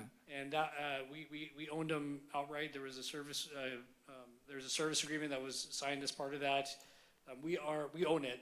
We are covering the cost for the PG&E. That is all at this point. That's all city owned, maintained. So, okay, so these other ones, which we haven't defined, we don't know yet what it's going to cost us in the future, right? So for the first 3 years, whoever owns these chargers will cover the maintenance, That's right? part of the negotiation ultimately, correct. And they will cover the cost of these. At some point, we're just saying 3 years, but whatever gets negotiated, then it becomes ours to maintain, right, city? And then who do we charge? Or is that just something we'll do as a part of our That would be part of our, yeah, that would be part benefit of ours. to whoever, where we put these? No, that would be part of our oversight. So similar to what we're doing with our current public-facing EV chargers, there is a cost to charge your vehicle. Right. And so that would be, it would just be, basically it would go from this third-party company, it would go to city operations and oversight. So it would still be a cost related to it because there is a cost for the power that we're providing. And again, like I mentioned, I'd like to have, I think ideally we'd like to have a cost recovery mechanism for operations, maintenance, and long-term replacement as well. Right. One thing that was what I wanted to be, we were going back and forth with MTC on this particular grant application. I had held off for several months to bring this forward because one thing we wanted to make sure was cost overruns. There are no detailed designs right now for any of these infrastructure locations. And we all know that with PG&E, as you submit an application, costs start getting defined, and then you'll understand what those costs for connections really are long-term. So we do have, there is a mechanism with MTC based on the costs that come up. We can actually go back and renegotiate the terms of this grant. So, because for me, what was important was if we're saying we're doing X number of units, but we only have enough money to do Z number of units, what are we going to be stuck with that additional cost? Or is there an opportunity to renegotiate the scope? And MTC said that we could renegotiate that scope. There is a process for that. So we could do Z if that's all. Exactly. Could be a floor. Because we want, and that was the intent, was making sure that we are able to deliver the units based on the funding that's available, but not having to go into our bank accounts to try to come up with additional funding if those costs are higher than originally anticipated. So I just want to try to use an example. So I see one in Kenyatta Cove, right? What happens in 3 years? They say, we don't want to pay for this. But we have to pay. No, but the city's already agreeing it's going to cover the cost of this charger in Kenyatta Cove. As far as the oversight and maintenance, but again, there would be a fee that would be charged to users of that, like any other, like if you're going to, any other charging station that we have in town right now. Right. If you have an electric vehicle and it's available, you are welcome to use it, but there is a cost. None of it's free. But to me, normally those are like in commercial areas where, oh my God, I need a charge before I go home. You're doing a quick, and these are those level 3s you talked about. I need a quick charge while I'm shopping so then I can get home and I'll pay $2 or whatever the charge is. This seems a lot different. And I didn't even know if when we do our housing development projects, do we require EV chargers in a multi-residential house development? I don't know. If There, that's I don't think they're required quite yet, but there are, the planning commission, I will use that as an example because historically, whenever there's a parking exception, one of the conditions of approval for the CDP is to provide additional EV charging, public facing. And so that's something that's been added to projects over the course of time. We don't have a set policy for new EV chargers as part of projects, although larger developments, we don't have a lot, but when you have a larger project, we do try to incorporate that. And I think one example would be the affordable housing project at 830 Stone Pine. That had a couple of EV chargers that was incorporated as part of that. Well, I see something later on the agenda. Are we having one at 880 Stone Pine? An EV charger at the courtyard? I mean, at some point, we would like to we have a EV charger at the courtyard right now because we do have an EV vehicle. So yes, we do have that. Some of our other electrification projects, like the solar array that we want to put at City Hall, that was previously approved. We are looking at having that ready connect for another EV charger potentially in that parking lot. We're trying to anticipate the ongoing demand for electric vehicles, and obviously, so when we do these infrastructure improvements, we want to try to provide that. So, And this grant provided an opportunity to try to serve some of those multifamily areas that were harder to find. Some of the things that we had heard were, if you have an HOA, who's going to pay for that cost? How are they going to incorporate it into it? New development is easier to incorporate, but for some of these older developments where we have multifamily, it seemed to be a challenge to be able to implement something, and this grant opportunity provided us an avenue to try to provide it. And I think it's fantastic. Again, I'm just a little nervous not knowing Absolutely. the future. I think we share that concern with respect to the overall cost, not just with the install, but also the long-term operations maintenance. All right. That's it for me. And Maz, kind of to that point and to some of the questions earlier, again, this would be acceptance of the grant. There's going to be more touch points on this with more details before we fully commit and move forward. You kind of hear my concerns. So, I mean, when it comes forward, it's fascinating. I think it's great. Yeah. Great. And we pass this resolution, and, if we come back and, for some reason, we have to reduce the number of chargers based on the funding that's available, or we find that it's not viable for us, for example, these costs, these are things that we're going to be able to flush out as we move forward. Right. And it's good to know that you're using the PC incentives as our match. Exactly. It's not using city On this general one, fund. Right. on this one, we are fortunate to be able to use that PC credit, correct? Yes, thank you. Do you want to make a motion?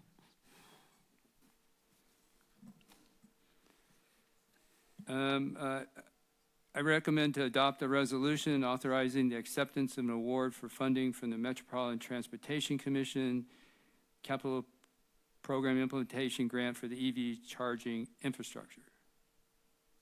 Second. Roll call, please. Councilmember Johnson? Yes. Councilmember Nagengast? Yes. Councilmember Penrose? Yes. Vice Mayor Ruddick? Yes. Mayor Brownstone? Yes. Motion carries.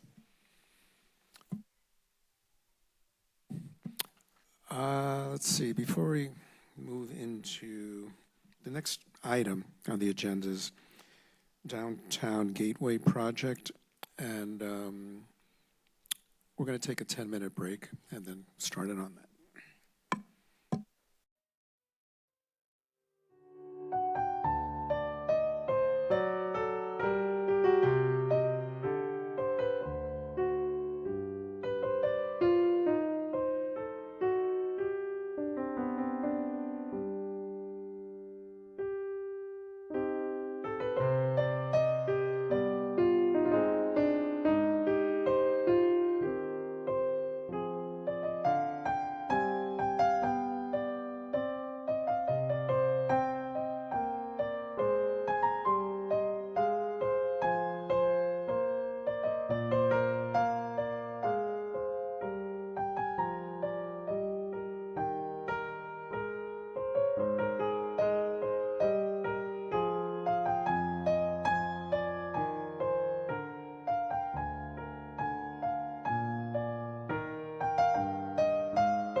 item on our agenda is item 10B, the Downtown Gateway Project. And I think we'll get a staff update first, or? I'm sorry, I couldn't hear you on the last part of that. For the Downtown Gateway Project, will I have a staff report? Right? Yes. Great. Okay. Thank you.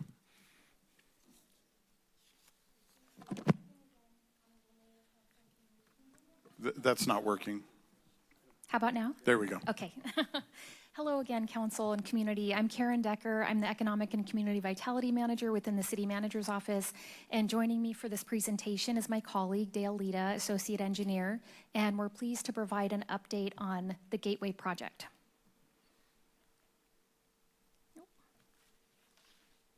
Okay.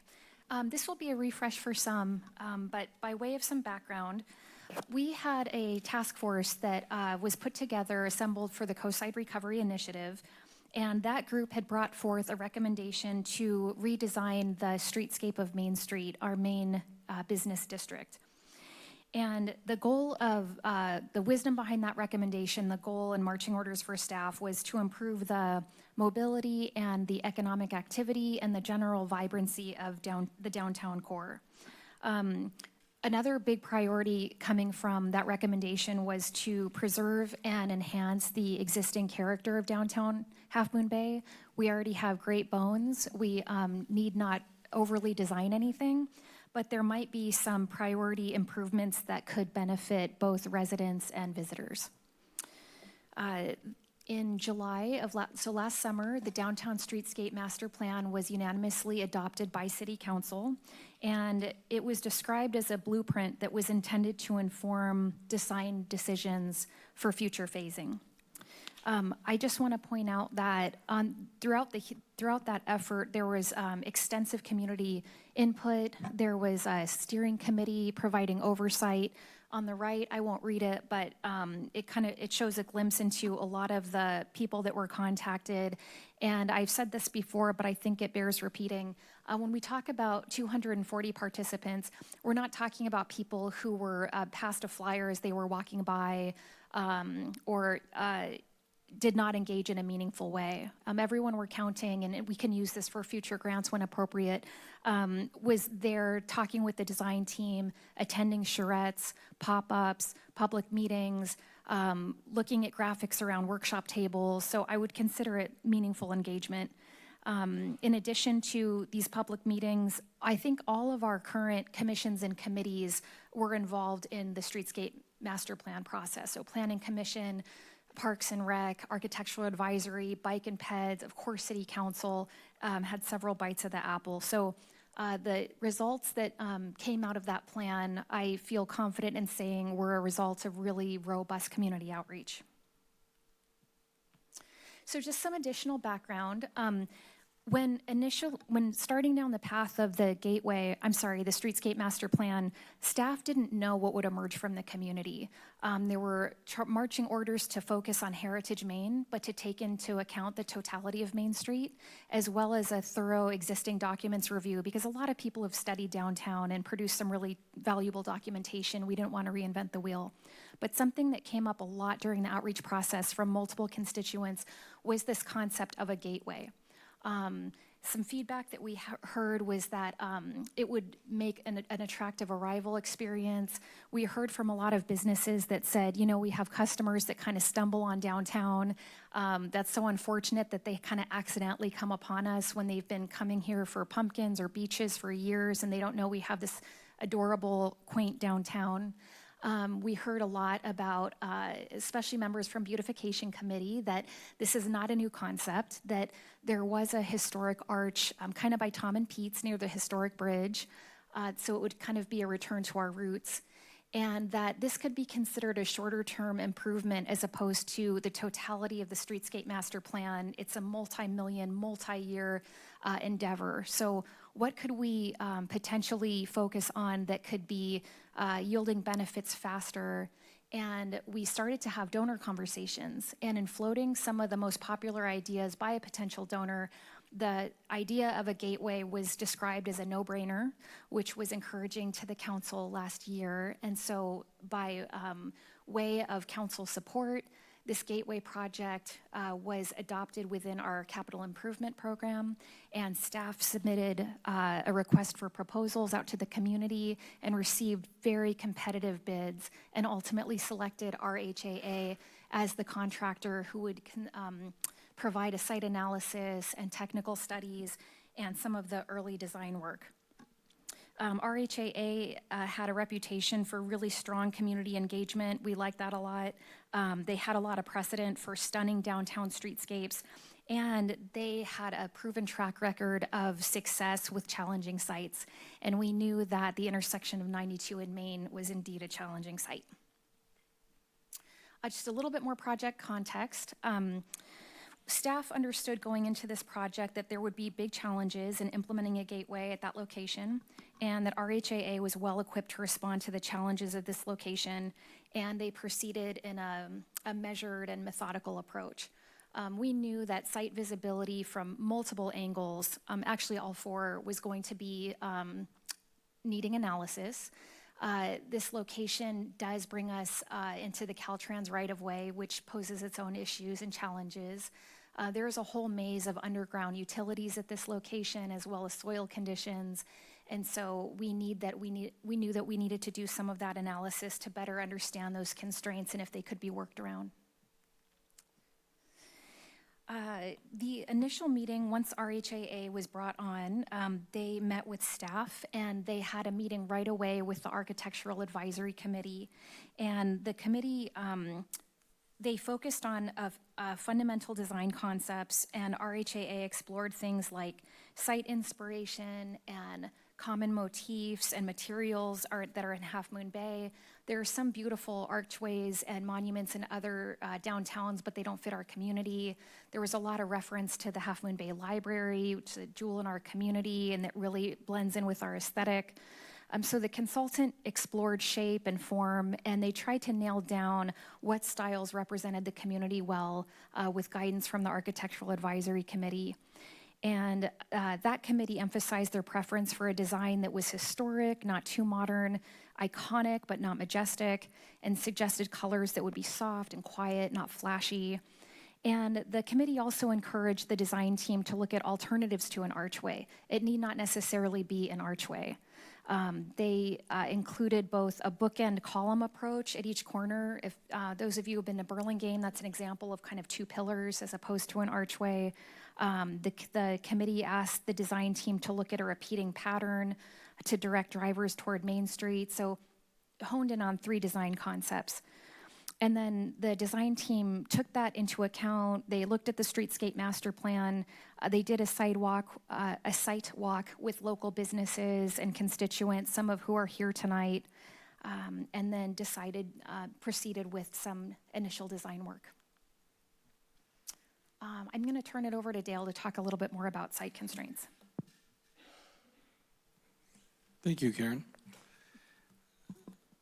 So with that feedback from AAC, RHAA proceeded with a constraints-based design approach, and they took in the existing information provided by the city, as well as our surveyor who went out and located utilities and mapped the existing right-of-way. And what you see here, most prominent in this slide, is the red hatched area, which is the limits of the Caltrans right-of-way across Main Street. So it extends into Main Street to capture the traffic signal loops that extend into those lanes.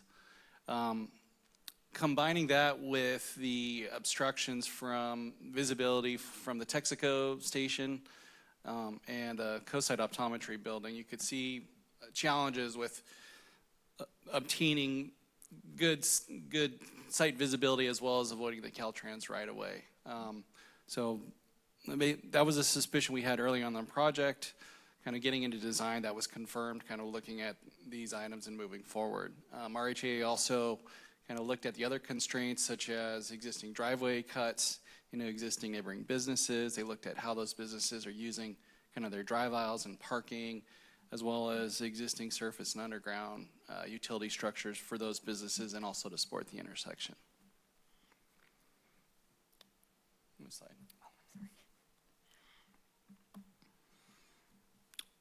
once those features were all considered, they moved forward with 3 different design concepts to present back to AAC, which you see here. The first one, you see the solid blue line kind of inset on Main Street. That represents a kind of conventional or classic archway spanning over Main Street outside of the Caltrans right-of-way. So that represented a good position because it was avoided impacts to driveways and other utilities, but obviously with that setback, it presented a visibility challenge. So it accomplished the gateway element well, but was not really successful in the wayfinding element, being visible from Highway 92. The dashed outline you see kind of closer to 92 is an alternative to that they looked at, which gets it up and more prominent where you have better visibility from the highway, but that has its own challenges associated with utilities, impacts to the neighbors, and also given the span and conflicts with the existing streetlights there, it would create a condition where an archway would need to be roughly 4 times the size in order to accomplish the same goals there. So in addition to the archway, they looked at 2 other concepts, the orange kind of lines you see at the corner, that's the bookend approach, and the pink dots are kind of this repeating concept. RHA kind of studied these concepts and ultimately decided with input from AAC that they were underwhelming and wouldn't really meet the goals of the project. Slide.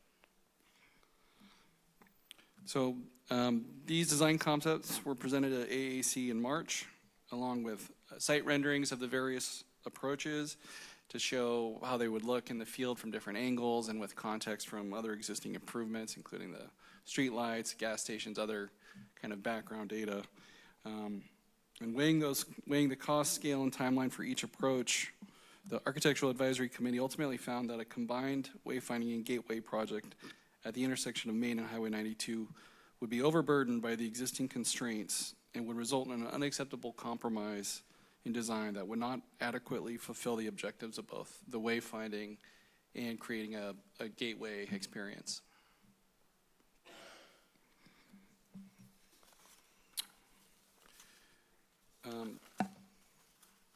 Given these findings, AAC, the design team, and staff came to a consensus that splitting the project up into 2 distinct projects would better maximize the intent and efficiency of establishing both a gateway experience and providing wayfinding signage to direct visitors towards Main Street. So we have kind of 2 projects. One would be the wayfinding signage focused on capturing attention from westbound travelers on Highway 92 with exploration of other opportunities throughout town to direct travelers to Main Street. And then the second would be a gateway monument relocated to the north side of the Main Street Bridge, which is the location where the historical arch was located.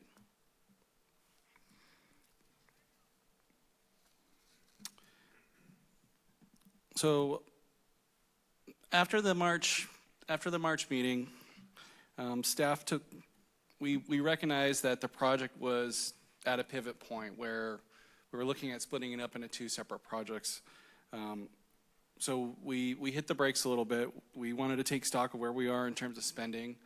We also wanted to check in with our potential donor to get input on where they stood with it.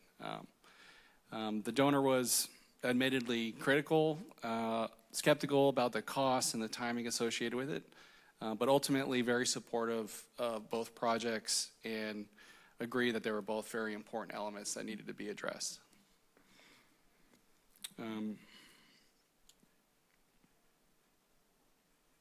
So the original scope of work would have got us to a design, to completion of preliminary plans that would have been sufficiently detailed for moving forward with CEQA and moving forward with the coastal development permit process and getting preliminary cost estimates for that combined project at 92 and Main. When we made the determination to split the project up and move the arch to the north side of the bridge, that represents a change in scope, which we understood and through discussions with RHA was going to impact their ability to deliver that same final project within the same original budget that was allocated. So this kind of left staff with kind of a decision to make, whether or not we could move forward with one or both projects, and if we were going to choose one over the other, how do we make that decision? So the first, just to get into the Gateway Monument, which is an archway or transitional feature closer to the Main Street Bridge, where the historical archway was located. So consensus with AAC and with RHA and staff that this location would be better suited for a transitional experience because compared to 92 intersection, you have a much narrower right-of-way here. The road narrows, there's much less kind of buildings and other background noise, which would allow a gateway to sit very prominently and span across Main Street. It also works well with the transition across the Main Street Bridge, where to inform visitors that they're traveling, they're about to experience something special as they enter historical downtown. There's other benefits here. You know, there's more room for staging and construction. There's fewer utility obstructions. And we feel if we move forward with this option, RHA would be well suited to continue to lead a design team. They have a full team of consultants on board already. They've already spent the initial time kind of reviewing with AAC, and we think they could deliver an excellent project here. The challenge really is limitation on funding. So even if we move forward with a project at this location through coastal development permit approval, we anticipate there's probably another $100,000 in additional costs associated with development of construction drawings.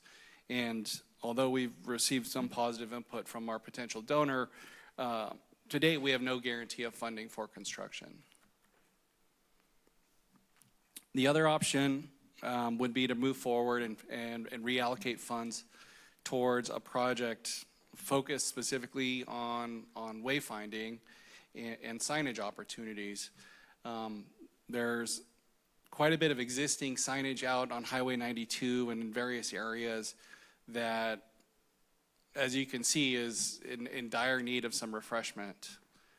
There's other locations where there's no existing signage, either within the Caltrans right-of-way or within private property or within city right-of-ways that create other additional opportunities where we feel like there'd be significant added benefit with some wayfinding.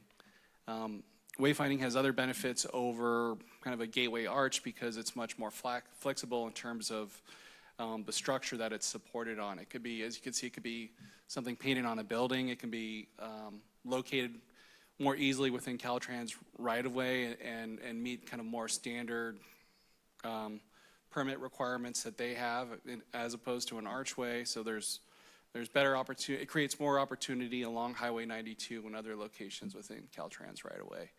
It's also notably a much more cost-effective project, so we could get more bang for our buck with allocation of the funds in that direction. It's also something staff can help more with in terms of permitting with Caltrans. I mean, we've have a lot of experience going through and just getting specific signage permitted, and I think it's something that we can do and help to expedite. And then lastly, through the end of March and kind of other discussions, we've heard about other community interest in pursuing with wayfinding and signage development in town. And so we feel like a project that moves in this direction, staff could be well suited to work with the community and develop something that's successful. Okay, almost done. So given the feedback from the Architectural Advisory Committee across 2 meetings and the expertise of the consultant and community feedback and engagement during those meetings, staff have 3 options for council's consideration. The first option would be staff's recommendation, which would be to prioritize the wayfinding. In this scenario, we would reallocate the contractor's remaining balance, it's 34,000 and some change, and unobligated funds, just under 17,000, towards a new scope of work focused on wayfinding signage only. The city would lead this effort. We, as Dale just made the point, are familiar with the permitting process. This would be supported by a professional graphic design consultant, and the funds would cover that graphic design service, which I think would ensure a more cohesive product at the end versus trying to address individual sites kind of willy-nilly based on our ability to leverage resources. It would also cover any needed easement negotiations, which we anticipate. Like Dale said earlier, a lot of these signage opportunities exist in the city right-of-way, in the Caltrains right-of-way, on private property. It's not a one and done that's very straightforward. Also, there's the cost of installation of new signage, and what that signage is and how much it costs is why we have that disclaimer if feasible. Another option could be prioritizing the Gateway Monument like we originally set out to do when we started this project, based on all the feedback from the Streetscape Master Plan and otherwise. In this scenario, we would reallocate all the available funds towards continuing those designs and technical studies for the Gateway Monument. It would just be at that new location. So it would be a shorter crosswalk, it would be more accessible by construction vehicles, no more intersection of 92 and Highway 1, and Main Street. It would be by the entrance to the bridge. Our existing consultant would lead that effort. They're already on contract. They're subject matter experts in gateways. And then additional funds would be needed in the future for things like the coastal development permit, the entitlement process, and of course the construction drawings, the final design. And yet a third option would be a balanced approach. We could allocate some of the remaining funds towards a Gateway Monument, and then we could designate the rest of the funds towards a wayfinding signage effort. But in this scenario, both projects would require additional funding, so they would both make headway, but they would both not be realized, which is why we didn't go with option 3. But we gave you a lot to consider, and we were definitely not wanting to draw down any other funds or proceed without a visit to council. We're looking for your guidance. We welcome any clarifying questions you have, and that concludes our presentation. Okay, here's how we're going to do this. First, we'll have council just ask clarifying questions only. Then we have some public comments here. We'll go to public comments, and then we'll have discussion. Can you go back to the options? I'll start on some clarifying questions, actually, just so I'm absolutely sure. Number 2, option 2. I want to make sure I understand some language we have here. So when we're talking about additional, all the extra funding you've mentioned so far, back when you began your presentation, you said we need another 100,000 is for design, not the actual construction. Am I correct?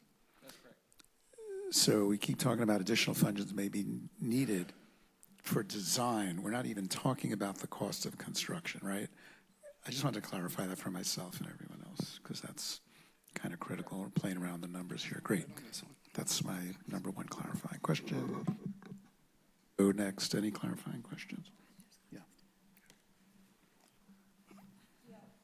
When you talk about the wayfinding option, and you're talking about using graphic designers as well as RHAA, you would eliminate RHAA and just go straight with graphic design. Got it.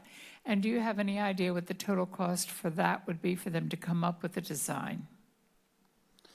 The cost for a graphic designer is going to vary depending on how many opportunities we're looking at, but we've looked at comparable kind of RFPs from other cities and find scoping right in that range of the $40,000 to $50,000 for a small town, for a comparable town kind of wayfinding program of comparable scale.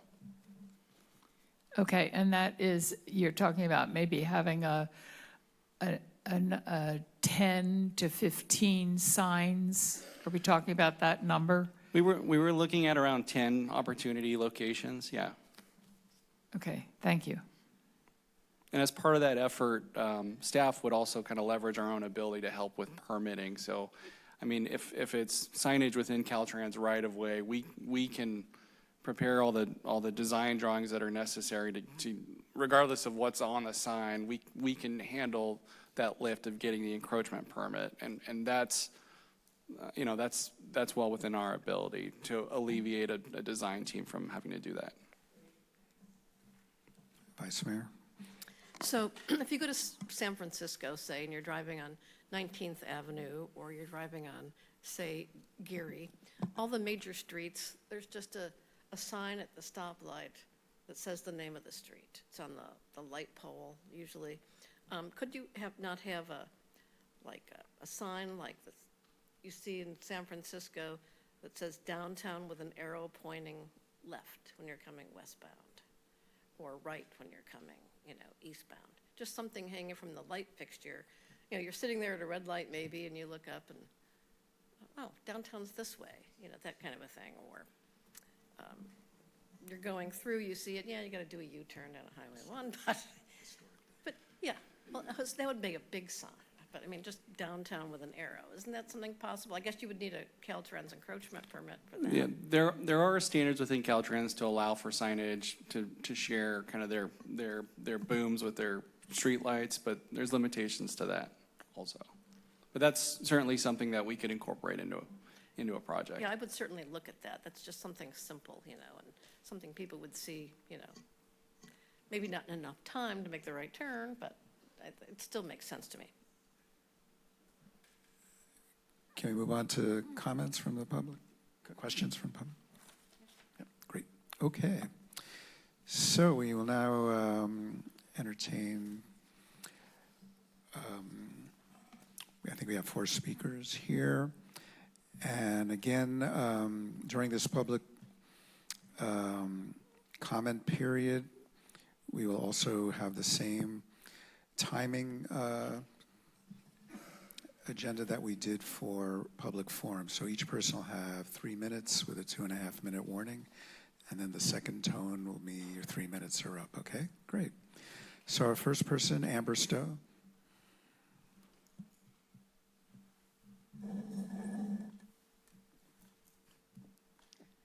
Good evening, Mayor, Council, and City staff.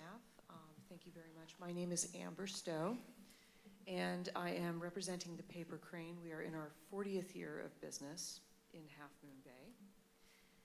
And I was actually at that Architectural Advisory Committee meeting on 3/13 with RHAA.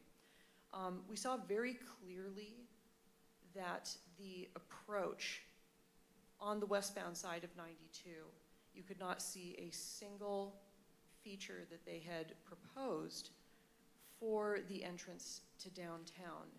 And the original reason that they were proposing an arch was for wayfinding. The idea of a monument is a nice idea, but we have a very serious need for wayfinding to downtown. There are a lot of lower hanging fruit options that could be explored. We have the traffic sign that's sitting on the westbound approach where it was warning of beach hazards during the wintertime. It talked about when school was going to start recently. It's used for Pumpkin Festival. Something very simple could be a flashing sign, shopping beaches on the weekend for when people are actually coming here for the reasons they're coming here. There's wayfinding that we could possibly do at the corner of Kelly and 1 on the fence for CUSD, pointing the way into downtown from the west side of downtown. There's a bunch of small things like this that could be done. There's wayfinding in downtown itself that can point people to parking, not just on Main Street, but on Parisma and Johnston, so that people actually feel like they have a place to go when they're within downtown. And you know, even we could put a sign close to the coastal trail near the beaches where it stops being state beach property and starts being city beach property, right at the end of Kelly, where Kelly dead ends, showing visitors who are already at the beaches that there is a place to go shopping in downtown Half Moon Bay. I think that there is a danger of very serious scope creep when it comes to a large monument like this. And I unfortunately think that this is not the right time to do such a thing when the whole proposed purpose of the arch in the first place was specifically for wayfinding for downtown. Thank you very much. Thank you, Amber. Our next speaker is Colleen Henning.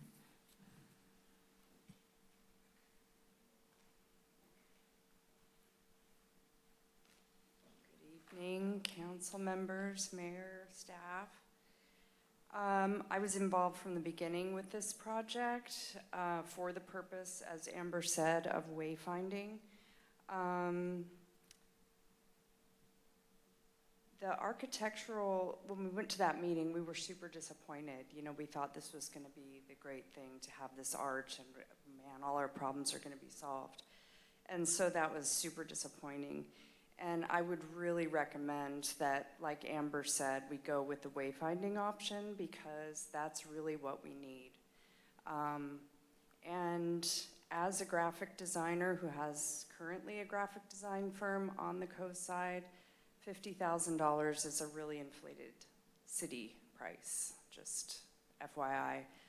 Some of us would be willing to donate graphic design time, have professional expertise doing that.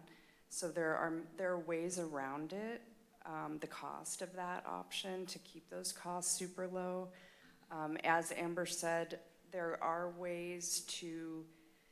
property owners on 92 who have volunteered space on their property for billboards. And we could have something professionally designed, a billboard before people get to the intersection. That would probably be a quick and easy fix to a lot of these issues. And then, as much as I would love to see a monument at the bridge, maybe we wrap that into the streetscape project while we're already redoing the streets and all that design that comes with that. So I would really recommend the wayfinding situation, and we can certainly talk about a very cost-effective way to get that done. Thank you, Colleen. Appreciate that. Next speaker is Betsy Del Fierro. Good evening, everybody. First, I have to say, thank you. What a job you guys, you five of you do. You're giving all your time, and we appreciate it. Wow, I could never do that. So thank you very much. Okay, I'm also here to speak on this subject. So, first of all, I think we're all frustrated with the fact that we've spent $48,976 on this work to find out basically that it's not going to work. I think everybody agrees with that. But we have to ask ourselves, we're talking about two different things. We're talking about wayfinding, and then we're talking about beauty. The archway, the monuments, those are beautiful. Those are meant to entice, invite, excite, bring people into Half Moon Bay. But first, we have to show them how to get there. So wayfinding is what we need now.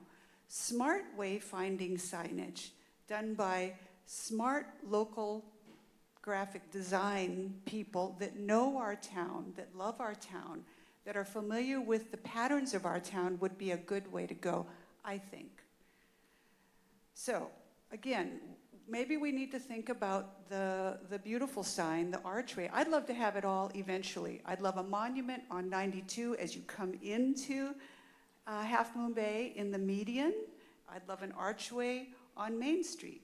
But for right now, let's think of some really effective wayfinding. And Debbie, your idea above You know, if Caltrans lets us put a sign up there, downtown this way, beaches that way, I think that should be explored. I'm not sure our HAA has given us the right bang for our buck. I'd press harder with them. I don't think they've given you what you need, frankly. That's my opinion. Maybe we should just pause and really think about how to move forward here. Remembering who we are, remembering the little town we are.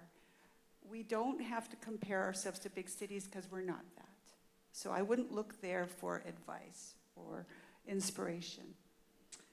And then finally, in this effort, I hope you're tingling with excitement to also beautify downtown. We need cleaner streets, guys. We need Republic to do their job, okay? And we need better banners, and we need better garbage situation. That's a whole nother subject that we'll be talking to you about soon. But thank you. Thank you all for your efforts and for this time to put my opinion forth. Thank you, Betsy. Appreciate that. Next speaker is Nancy Fontana.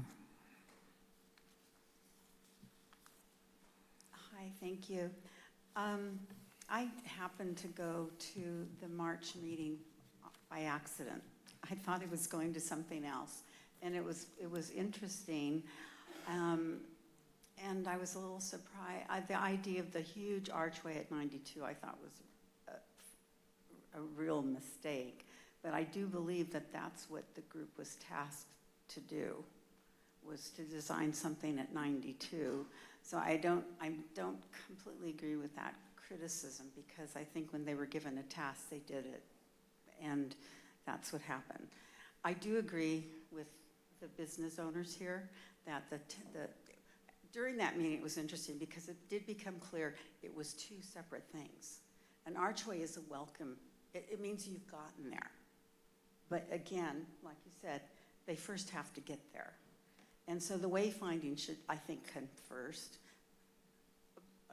Cost-wise, it's a lot cheaper. And someday an archway. And I was very supportive of an archway moving further in on Main Street, because 92 is visual. There's so much visual clutter. And the only one that's going to really have a time to see it are the people stopped on the north side of the intersection facing on Main, because they're stopped there for a while. But the people turning, they don't have time to be looking at bringing, oh yeah, welcome back. You don't have time. And having commuted over 92 for many years, I knew my way to downtown Half Moon Bay, okay, because I did it every day. But if people are driving over 92 and they're trying to get wherever they're trying to get, and the kids are in the car and people have to go to the restroom, whatever's happening, they just want to get through that intersection. There's too much going on visually, and they have to pay attention traffic-wise. Once you get on Main Street, you can feel the blood pressure go down, and that's where you can have the more welcoming part of the project. But the first they have to get there, so I do support them on that. Thank you. Thank you, Nancy. Our last speaker is Crystalline Geet from our Chamber of Commerce.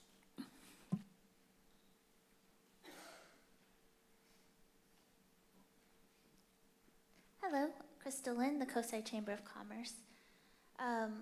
Like my colleagues, I would like to support switching the focus to wayfinding signage, but I would also like to request that the funding that is left over in that project, the $16,000 and $34,000, be held for permitting and implementation, because as was noted before, we actually have designers on the coast who are willing to donate that $50,000 worth of time and expertise, and it's actually already started. So we did not know that this was coming up on this agenda, and we've actually asked to do a presentation for the next City Council on the work that we've been doing together collectively as the Beautification Committee, the Chamber, the Downtown Association, and with some help from City Council and city staff. So by way of Downtown Association meetings and collective conversations that we've been having. So much of this work has actually already started and is much farther down the road than people might think that it is. And we would love the opportunity to work with city staff to see it through and help save the costs that are unneeded bearance on the city. In light of everything that is going on with all of the many projects the city has to deal with, this is one that's actually kind of easy for us to help take part of it off of your plate and allow city staff to focus on the harder parts, which is the permits. And many of us have spoken to the landlords and landowners and have already gotten permission, as noted, the signs that were seen there, whether they were put there by beautification, we've gotten permission to redo them. We also have help with 3 professional sign makers to make sure that the things that we bring forward and work with everybody on are actually feasible and viable. And as a part of this, we strongly recommend that a signage program and banner program be combined into one so that everything is cohesive and we stop doing onesie-twosies things because we only have a couple bucks here and there. Similar to the streetscapes plan, we need a big, beautiful plan. Lastly, there's banner poles at Maine. We're working with Moz to put teardrop banners on there, so at least there'll be something there until a beautiful art piece can go there. Thank you. Thank you, Crystal. Appreciate that. Okay, so that ends our public comment. Time for discussion by council about the options or anything in addition. Yes. Can I speak?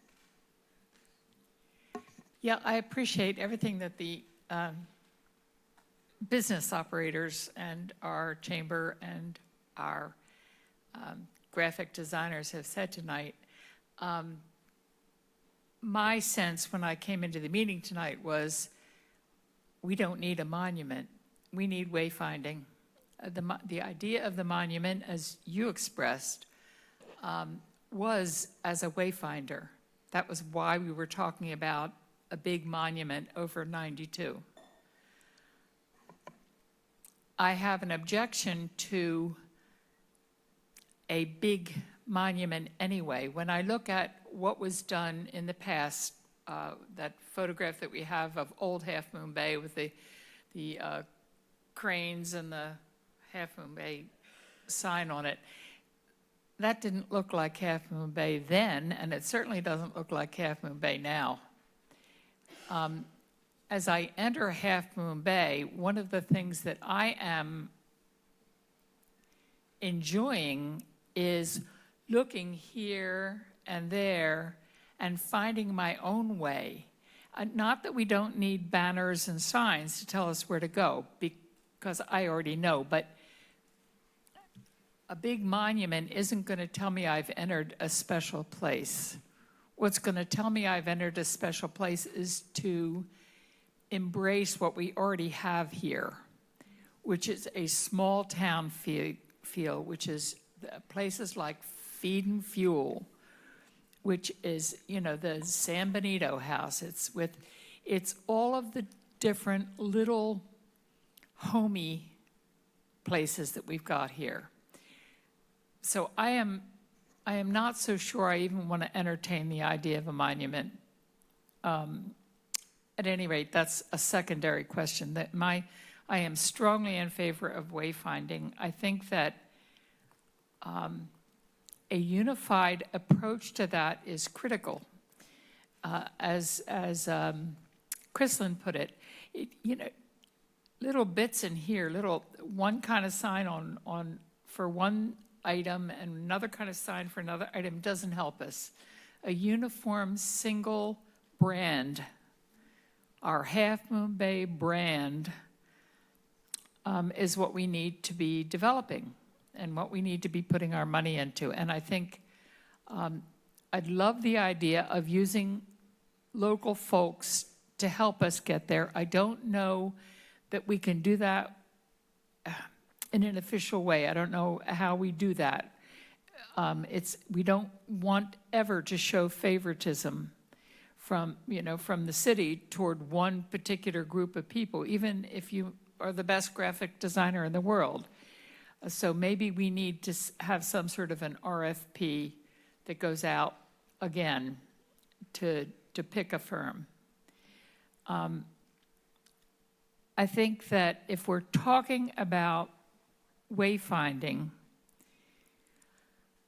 the most important places we can do wayfinding are going to be on Highway 1 and Highway 92, well in advance of the 92 and Main Street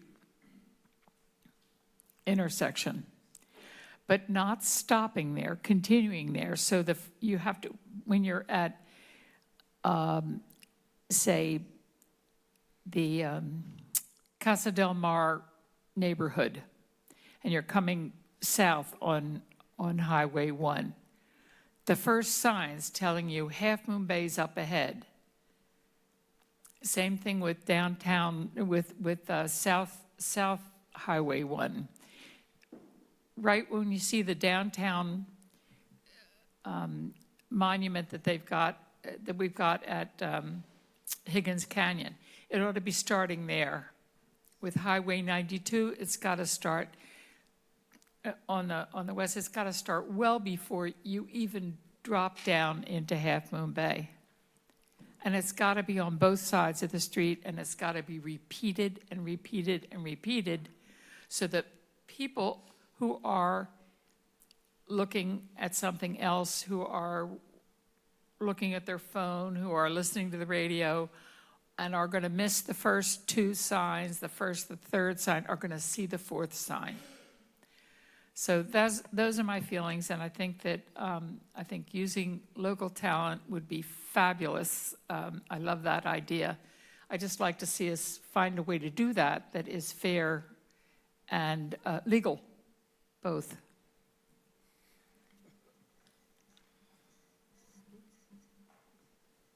Yeah, I'm in favor of option one, which is wayfinding.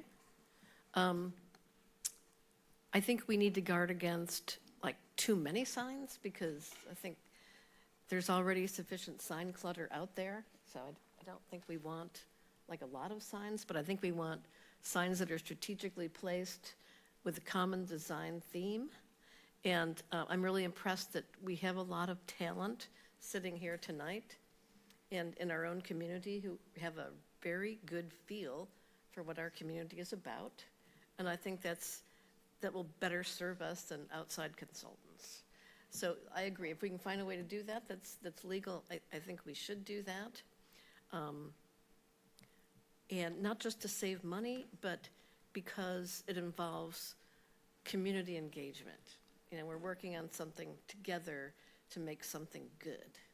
You know, those of us who are already here, we're working together on something good. So I like that, irregardless of the price, but yes, we need to be, cost conscious. So I just want to thank everybody for coming down tonight, and I'm happy to move forward with option one. Councilmember. I put a lot of time and effort into this because I really feel this is important for us, and the archway, the monument, didn't really excite me over, the main street. I was looking at, I'm going to go with a couple things that I heard tonight, like beach educating our town, basically. People go to the beach, they usually beeline it straight to the beach. I think that's a great idea, and thank you for bringing that up. Educate them there at that point with, the scanners or whatever you do with the phones, whatever it takes. You guys know more than I do on that. Lead them from the beach to the downtown.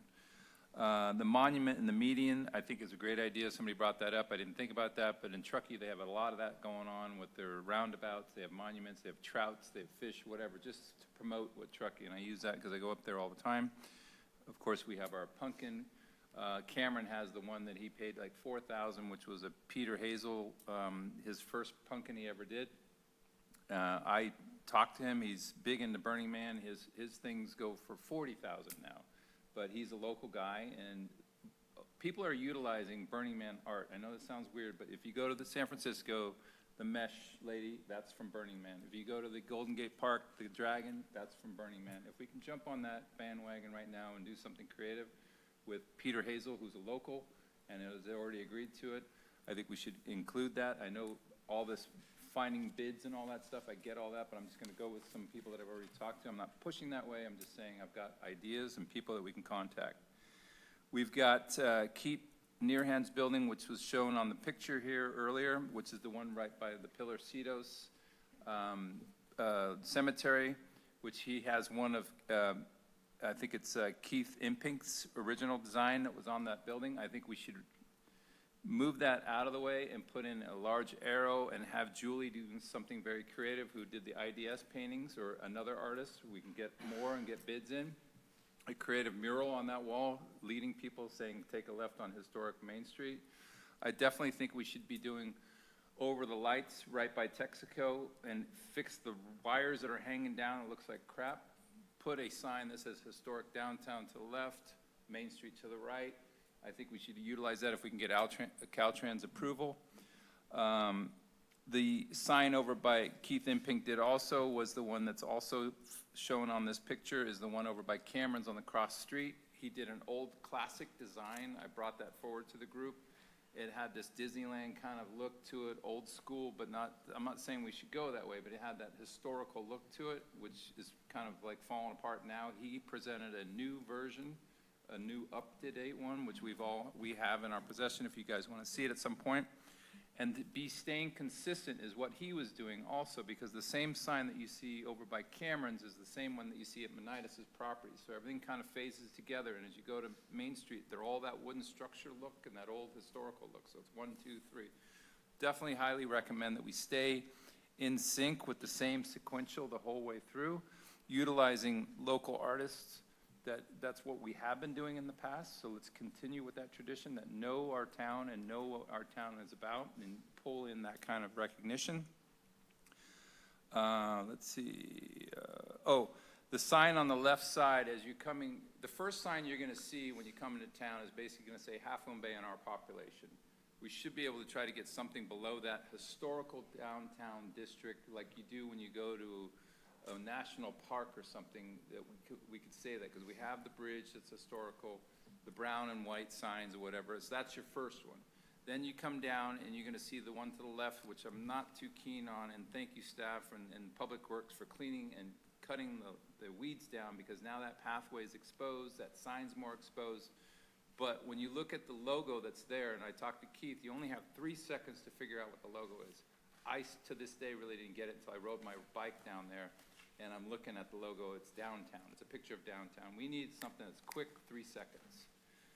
Then you have to the right, you have Keats, which granted us to utilize the incoming large structure that says, welcome to Half Moon Bay, with these tiny little signs that says Main Street this way and that way or whatever. And we need to utilize better that structure. That structure is being obstructed with 3 trees that are now growing that were bushes, and now they're pretty much trees. Those trees need to go, because you can't really see that. As you're driving up, you see the old white billboard, and then all of a sudden you come up and you see the structure that says Half Moon Bay. I've asked Keith to clean that area, and if you look at those old photos, you'll see the old rusted out fences that were the white fences. He did that. He got that going. He keeps saying that he's going to take down that white billboard and those 3 trees at some point, but I don't want him getting in trouble. If that's a Caltrans thing, I definitely need to make sure that we work with him on that. And then as you come down further down, you're going to look to the right, you'll see the Pilarcitos Cemetery. There's another sign. So 1, 2, 3, the whole way through. And then on the other side, we talked about Menidas, and we talked about the bike Camerons. Consistency is key, and I think coming up with a plan, and Kristlyn had a great, on Friday, we went through everything, and she showed us some ideas, preliminaries. They're being very creative. I think we should definitely work local, and we should try to utilize what we can to get things moving now, keep our town clean, get those medians kind of worked up if we can, get the irrigation working. If they're not working, we need to get it going. And go back to what we used to do back in the day when we first got those medians done. Do you remember how nice and bright that the DG was, and it looked like sand? It's while you're waiting in traffic, you're happy to sit there and look at the medians. I think that's a key thing in our town right now. That's it.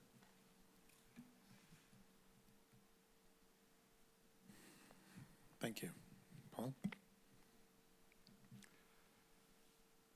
Thank you, Downtown, for sharing and hearing also from the fellow council members. I think there's support on the wayfinding. I, too, support the wayfinding. I think Gateway is a bigger project or something we can, do. And I heard some movement to try and put a teardrop banners maybe or flags on the existing banner poles. I assume the Gateway would go similar to where the banner poles are, which may or may not work just because we already know the utilities aren't there, because that's why the banner poles are there. So, it might be a good location. I don't even know if you could reuse the foundations, but maybe not, who knows. But I think we could do something in the interim. I think there's some great ideas. I'm amazed how much work has already been done. I think it's fantastic we find out a way to take advantage of that.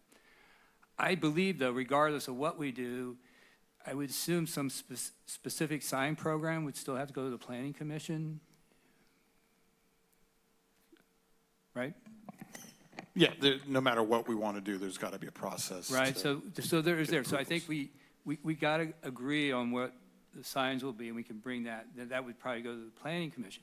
And I know from past experience, if you stick to Caltrans right-of-ways, you're not going to be able to do pretty nice signs. They have, and I get it, they very, they want what, it's usually the blue or brown, and they want breakaway, and they have their own rules. So it's fantastic. Folks have already been talking to people on private property, because that's something that usually is the most difficult when we go approach them. But if you have relationships and they're all in, I think we need to take advantage of that. I'm trying to understand, there's a presentation I heard, Chrislyn, that you mentioned you're wanting to present something to the council showing us some sign programs or some things you've already initiated, or potential possibilities that we could do. I guess I thought I heard that something. And I don't know, should we see that before we officially do something? Or can we give enough direction? I'm trying to decide, I'm thinking out loud, enough direction tonight if we all agree it's wayfinding. And I think I've been hearing wayfinding, we're looking at that. And then if there's something we can do where we could partner with some of the work that's already been done, or some of the work that needs to be done. And trying to take advantage of, what is happening out there and the enthusiasm that comes from local, grow local, build whatever we can do to have that in place. And then I think eventually, whatever sign program comes up, then that will go through its own process through the Planning Commission. Whether it's in Caltrans right away or not, that's kind of a different animal, I think, than the pretty signs we can put on private property. So, again, I'm trying to figure out ways to take advantage of that. Should we, and talk about, should we see this presentation, if it is coming next meeting, to see what that looks like? Or can we know enough, let's just move ahead. And I'm trying to figure out what direction we could provide to staff to utilize, working with the businesses that have already started. It sounds like there's been a lot of work already done, process. So I'm trying to think out loud that maybe Matthew can help out there, if council agrees that that's something we should do. And I think it's fantastic. Patrick, it's great to hear, your enthusiasm. You're just seeing things. I want to, it's amazing what people come to Half Moon Bay, right? It's the beach, and they sit in traffic for a long time, and I've watched this. They go down to the beach, and then in 10 minutes, they're underdressed, they're done, they want to leave, and I think that's great. Find ways to capture them down there. That's whatever in our control. I don't know if we can get the state beaches to agree to something, but, we have our own beach parking, Poplar. We also have a stretch of beach down there. That's still, again, I will bring up, that's something else for us to maintain. So I want to be careful what we put down there, because that, it adds to us. But I'm very supportive, what we can do to encourage folks. What I tell them, bring your checkbooks, bring your credit cards. We take cash even, come on down. So, again, I'm very supportive of the wayfinding to do that at this time, and how we can take advantage of working, some kind of city partner with the downtown group that's been working on this.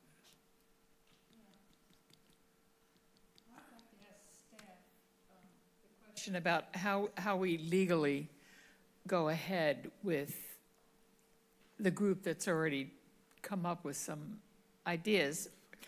Do we need an official RFP to go out? What do we need? Well, I was before- asking staff. Yeah, but I have some comments to make. Pardon me? Yeah, I just have a couple of comments I wanted to make. Oh, sure. And then we'll get to that. Volunteerism is still legal in Half Moon Bay. Okay, so, which is great. I'm hearing some incredible, and frankly, for me, it's a no-brainer. I think having local volunteers, you get a different kind of creativity than you do from hired outside firms. And there's just people who love the area, people who want to contribute, people who are not only volunteers, but they're actually business owners downtown. This is great. We have a downtown association. It meets once a month. I could, see that maybe there'll be a separate group that can meet a little more often and start presenting stuff and have a website where, hey, here's some ideas we're thinking about, and come up with some, central themes. Because, a real integrated economic development plan, will have some themes about, what's this symbol of historic Half Moon Bay, which then the businesses downtown, can integrate into that. Hey, we're this restaurant in historic Half Moon Bay. Hey, we're this and that. You have a great image, you have a great symbol, which, people really build a lot of excitement. I feel the ownership, to a large extent, really belongs with the business owners downtown, right? They have the greatest stake. And I really trust that the ideas that volunteers come up with and the businesses will be, very appealing to Half Moon Bay public, because we want to make sure our own folks like to come downtown. And we can build that whole marketing plan around that, right? And in terms of, the gateway, I'm glad there's been some, research by, an outside firm about what building it could look like. But I'll tell you, when I hear that, well, there's a donor and they're supporting it, the word support is really different to me from a firm commitment, frankly, financially. And that sounds very iffy. And what if that donor disappears or wants to do something else? So I'm very hesitant to start relying too much on, getting people's expectations around something, which we know the funding at this point in time is very questionable. So why not put all the effort that people have and the excitement about what we can do? And, everything that has been mentioned by my fellow council members are just great ideas that we can integrate. And there can be that connection between staff and downtown association about, hey, here's some cool things we can do, things that are legal, figure out the stuff with Caltrans. And just the volunteer aspect of it sometimes really gets you some of the best ideas possible. So I'm loving it. Option one, definitely we have a consensus here, obviously. And I'm going to start coming to your downtown meetings and just want to hear it all. I just love hearing all the creative ideas, and we'll start connecting as many. Boy, we got some really creative artists. I mean, we got folks, from all kinds of, what did you mention from, Burning Man.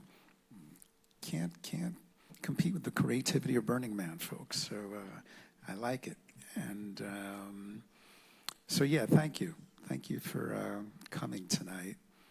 And really, what is it? It just takes a few people, that famous quote, a few dedicated people to make change. That's what's so Margaret Mead's quote. So here's a great example. It's what always has worked. So thank you, and go back to Deborah's question about. Yeah, please. I never, ever meant to imply that I didn't want volunteers helping us. For God's sake, it's the best thing about Half Moon Bay is the fact that we are a town of volunteers. No, my question was, how can we do this in a way? Is there any legal constraint to it? If not, I am 100% for it. I think it's fabulous that you've done all the work that you've done so far. I know it's quality work because you're quality people. And I know the work that you've done too has been quality work. So I wanted to ask, just can we do it? Is it possible for us to do it? That's all. Yeah, and I think in a situation like this, we have a lot of flexibility. Catherine and I were just talking, and really the main constraint would be just around our purchasing policy. Well, our purchasing policy. Well, if it's free or very low cost, we have a lot more flexibility. The more expensive something becomes, the more process is required to prevent favoritism and the things that used to happen in the good old days. Or the bad old days. And so and obviously the folks you heard from tonight are people that we work with on a very regular basis. So I think there could be different pieces of this project. The implementation, maybe someone is not going to donate, free signs or free painting. And, we may reach that point where if it costs $30,000 or $40,000 to actually install some of the signage, we will have to go out for some sort of formal bid process. But when we're talking about the design and people wanting to share their creative experience, that's easy. I think one thing that'll be crucial is to ensure that we create a process with them that is still inclusive, involves community input, and is really transparent, so it comes back to the council regularly. So I'm interested to see this presentation that has been offered, and I think it would be easy for staff to sit down with the group and figure out an item that we could bring back to council and share that presentation and start that discussion. As I've heard, tonight's item doesn't have a resolution attached. We asked, we wanted you to get this update and provide some feedback and direction. I think it's abundantly clear where we're headed. We have funding that ideally, as was shared by Crystalline, could be used towards implementation, depending on how much support we can get from the community. So, I have one last thing to the mayor. Julie has told me on the sign that on the Pillarcitos backside. I don't know if your mic is on, Patrick. We cannot hear you. Julie told me that, and I think Matthew, she contacted you. She has a donor that will pay partial for that sign on where the Pillarcitos Cemetery is, the backside of Keats. The one she shared with me would be potentially on the Rite Aid building. Oh, on the Rite Aid? Okay. But I think they're similar. Yeah. Okay, and that's another mural that we're in negotiating, but.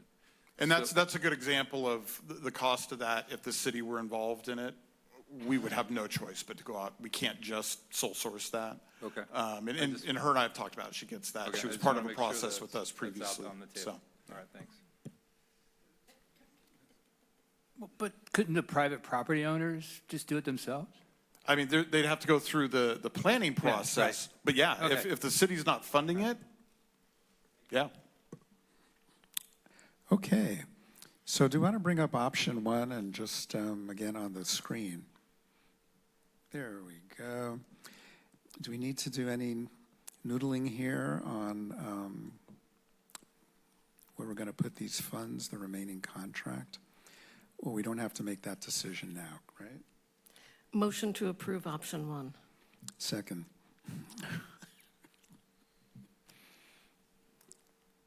Let's have a vote. That's a yes for sure. on my Councilmember side. Johnson?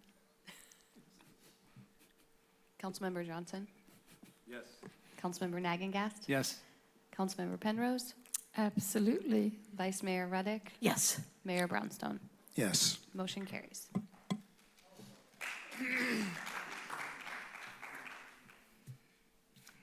Okay. Well, it's 10:10. Moving right along.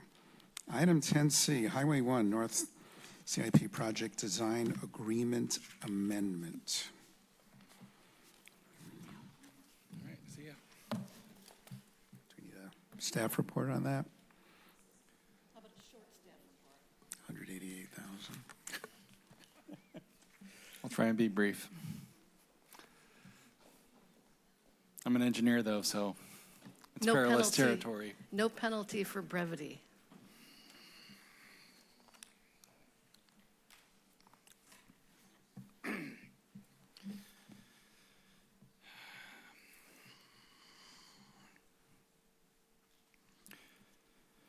Good evening again. So this item is regarding our Highway 1 North Safety and Operation Improvement Project, also known as Highway 1 North. We have a resolution tonight specific to our lead consultant and an amendment to their contract, but we're going to give, there's a larger discussion here regarding the project and where we're at from a budgeting and funding standpoint. So just a brief overview of the project as it exists today. So the project includes several major components along Highway 1 between North Main Street and Spindrift Way. The most notable feature is a new traffic signal intersection at Terrace Avenue and Highway 1. Part of this was motivated by the Pacific Ridge subdivision, which you can see in this exhibit kind of at the eastern limits of Terrace Avenue up on the hill there. You can see where the subdivision layout is. In addition to the intersection, we have a new Class 1 bike multi-trail on the east side of the highway from North Main up to Spindrift. The section between Main and Terrace Avenue, there's significant change in grade there along the shoulder. If you drive it, you see the road. So there's a series of terrace retaining walls there to help support the widening of the highway as well as the new bike path.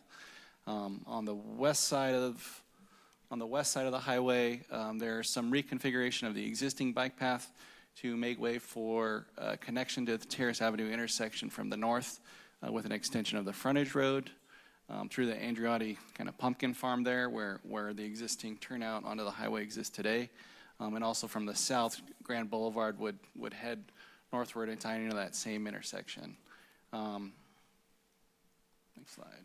So here you can see kind of a street view of the existing condition at Terrace, and the lower image is a rendering of kind of the proposed condition.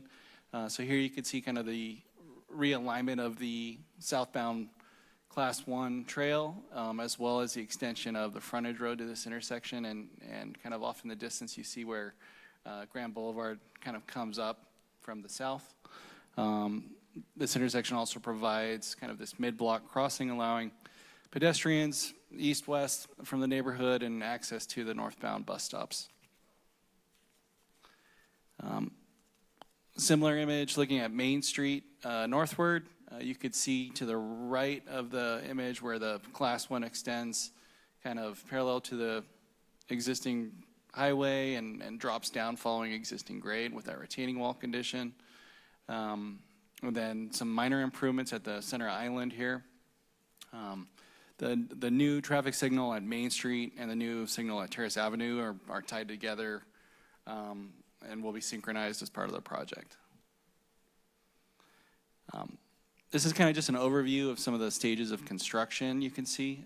So stage 1, which is probably the largest area, although it's probably the least impact from a traffic standpoint because it primarily considers the widening of the right-of-way on the west side of the highway where the existing trail is now, so it's not impacting lanes at that point. It's also going to include the northern third of the northbound Class 1 trail. Stage 2 is probably the biggest impact from a traffic standpoint because it involves that area that you see in orange between Main Street and Silver. That's where we have the most grading activity to create that Class 1, where we have that significant drop in grade today. So there's a significant amount of grading there, construction of 2 terrace retaining walls. As part of that work, there's significant encroachment into the existing kind of travel lanes there where we're we're still working with Caltrans on how we're going to mitigate that through kind of construction staging. Stage 3 includes completion of the intersection at Terrace and the connection from Grand and the frontage road. And then stage 4 and 5 are primarily just cleanup stages to replace kind of temporary improvements with the final build out of the trail realignment and some island improvements. Okay, so this project has been a long haul. I think in 2018 we received CEQA approval and our coastal development permit. We also received approvals from the Water Board and CDFW on impacts to sensitive areas. In early 2025, we received the go-ahead the green light from Caltrans to move forward from our 95% phase to our 100% submittal, which our design team put together and submitted in early 2025. At the same time, we had begin work on the utility relocation that's needed for the project. So there's, I think, 4 utility poles out on the east side of the highway that were impacted by the new trail. So there was significant work with Caltrans in order to kind of resolve those conflicts and shift the poles out of the area where they're in conflict. There's also a couple of existing hydrants on the west side that also needed to be relocated, but that work was all done and completed in early 2025. We also completed coordination with Caltrans on their SHOP project. That's their multi-asset resurfacing project from Moss Beach down to the south end of town, which they've completed bidding, and I believe they awarded the project, and they're scheduled to start construction this fall. So Mark Thomas has been our design consultant from the start. This project has grown and changed significantly since its inception in 2019. I mentioned the design exception associated with the power poles and the relocation work. That was a pretty significant scope item that required a lot of involvement from, and when I say Mark Thomas, I don't mean just them as a consultant, I mean them and their whole design team. So that includes their surveyors, their landscape design consultant, their traffic signal consultant, their electrical consultant. So all those consultant services are tied under Mark Thomas's contract. So these amendments all kind of reflect the full design team and changes that they've had to make throughout the project. So to date, we've had 6 contract amendments.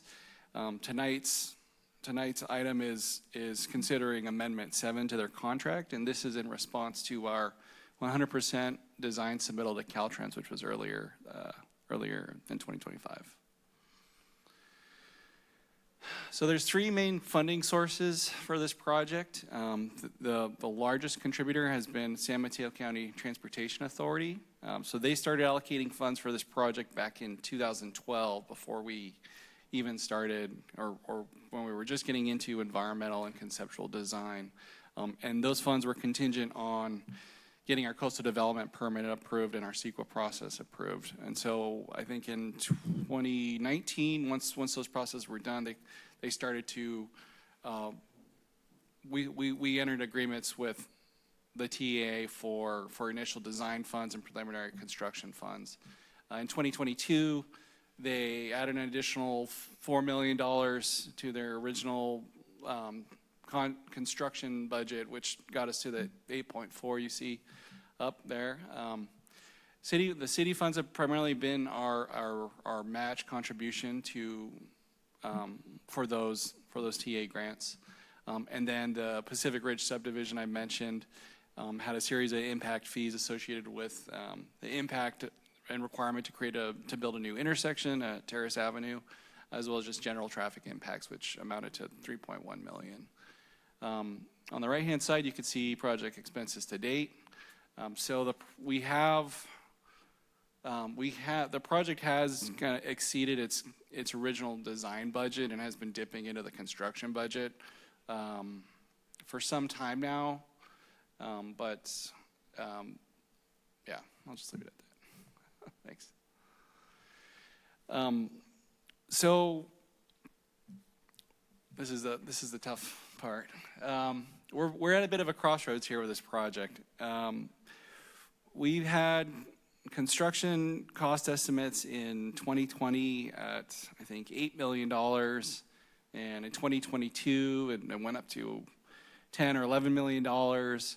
And so, I mean, and as I think council is aware, construction costs have gone up significantly since then. At the beginning of 2025, we had another estimate, which was kind of our first red flag that costs had gone up to around 14 million based on their current data that they had and changes in scope of the project at that point in time from the 100% submittal. Even since February in 2025, with Caltrans shop project, we've gotten access to even more recent bid data, looking at what contractors are coming in at and pricing asphalt and other materials at. And today, or I guess our last estimate from July of this year, put our construction cost at $19.2 million.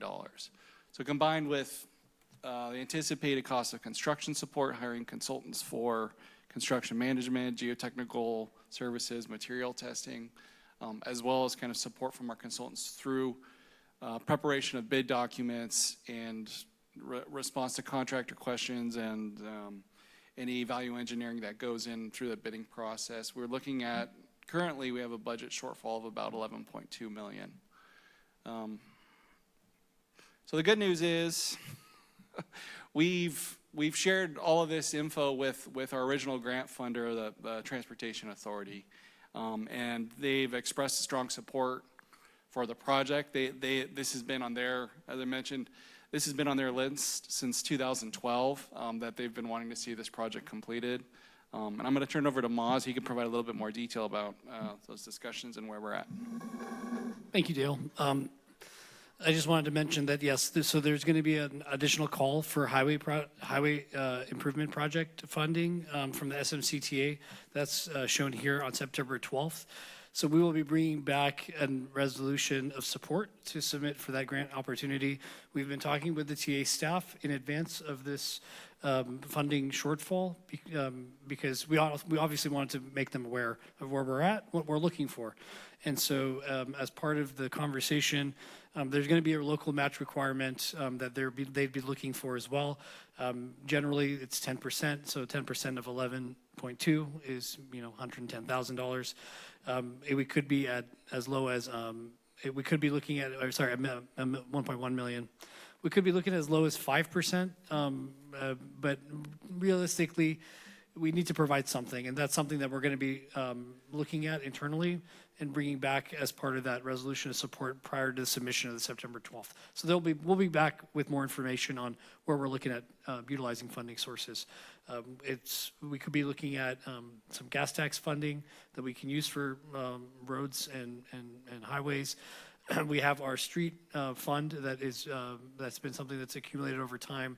We can look at our impact fees and what's available still, but we'll do that due diligence work and come back with a proposal as part of that submittal. So we'll be back with more information on that one as we move forward. But given where we are, we wanted to provide that update to council as far as what's going on and what we're trying to get to. And then as far as the timing of everything, that's where we're hoping to be able to go out for construction September of 2026, but a lot of that's contingent on funding, obviously, and then the other piece is the final sign-off from Caltrans. And the reason why we're asking for more additional funding, it's touched on in the staff report. We didn't go into a lot of detail in the presentation, but we've gotten in increasingly an alarming amount of comments from Caltrans after the fact. When we get from 95% to 100%, generally, you're doing final tweaks. We had 112 comments, which is pretty outrageous. We've let Caltrans know. We've let the San Mateo County Transportation Authority know, and we're meeting up. We're going to be meeting with the TA and Caltrans higher level staff to determine some of these comments. Some of them are realistic and understandable. Some of them seem to be throwaway costs. So we really need to have that conversation. That's going to be part of that. And then ultimately, beyond that, we're going to be coming back to council for final approval before we go out to bid for this project. At that point, we'll have an updated estimate. At that point, we would have construction funding secured.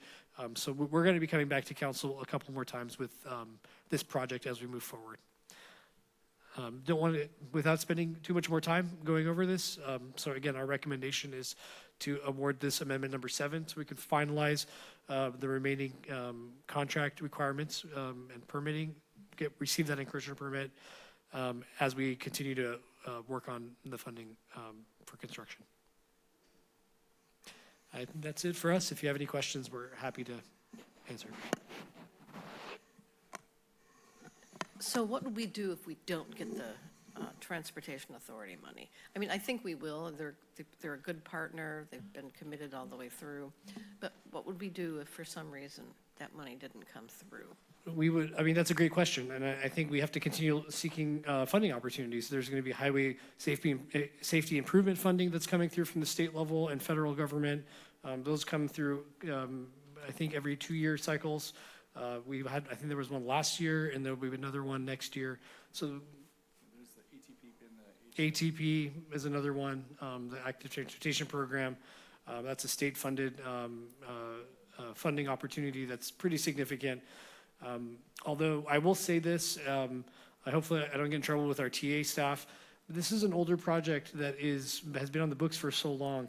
As they're phasing away from Measure A to Measure W, this is one of the few projects remaining that is eligible for that Measure A funding. So there is a chunk of change there that they would love to utilize and spend down. So because we are on that old list, we are eligible for that older funding. So that's a great question. If we don't get all the funding we need, then that would be part of the conversation.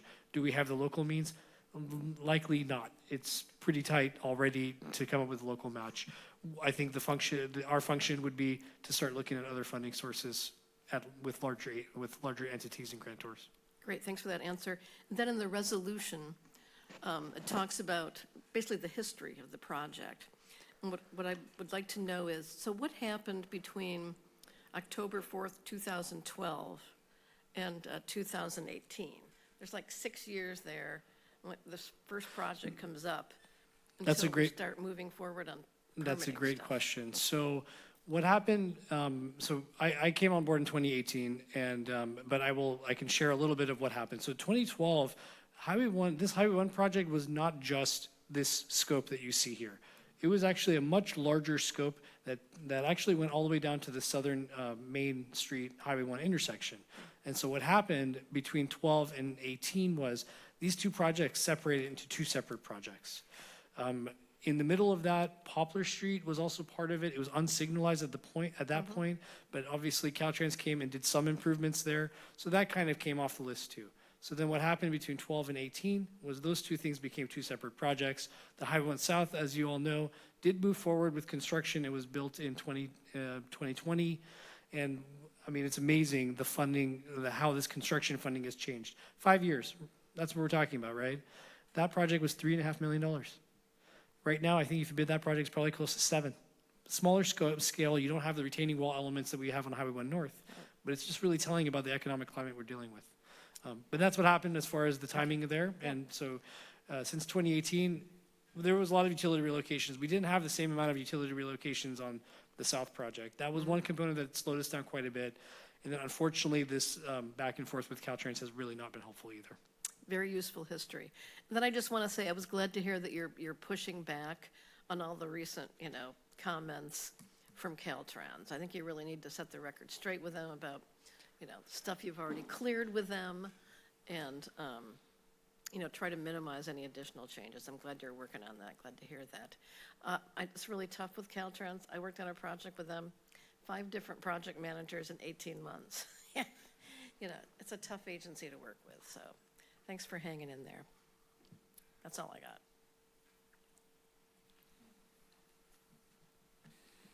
Yeah, the contract amendment for Mark Thomas, is that for work that's already been done? They've started a little bit, but not the majority of it. And they did it knowing that there was a potential that something could happen. but they were willing to do some of the work. We've held on a lot of the work because obviously we don't want to authorize any additional work without the funding allocation. Yeah, I guess that's the point of my question. If we're waiting for CMTC, TA to, give us a grant, to give us the money, can we avoid spending money with Mark Thomas in the meantime until we have to? It's, I hear your concern and your point well taken. We want to be as close to being able to go out to bid for this project. So it is imperative for us to work on both tracks. And because we have, even though we are dipping into our construction funding, which has been actually, we've had those conversations with the TA. We didn't start taking the money from the construction without checking in with the grantor to make sure that that was okay.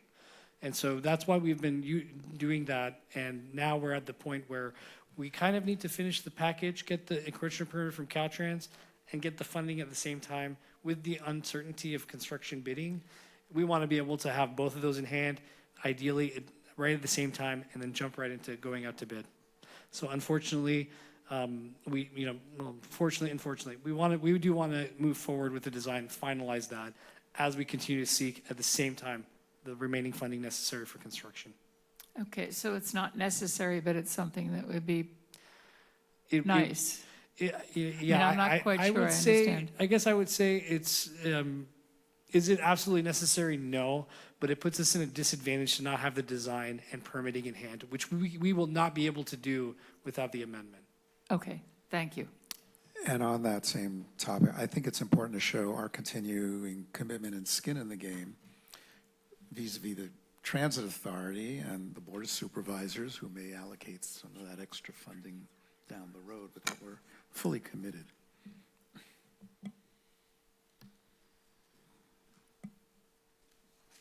So I can appreciate your pain. I mean, I've been through Caltrans many times, and I also opened bids 3 million short on the 92 project, and I had to go to the TA. So I mean, I get it, and you're chasing something. To me, we got to get this thing out to bid.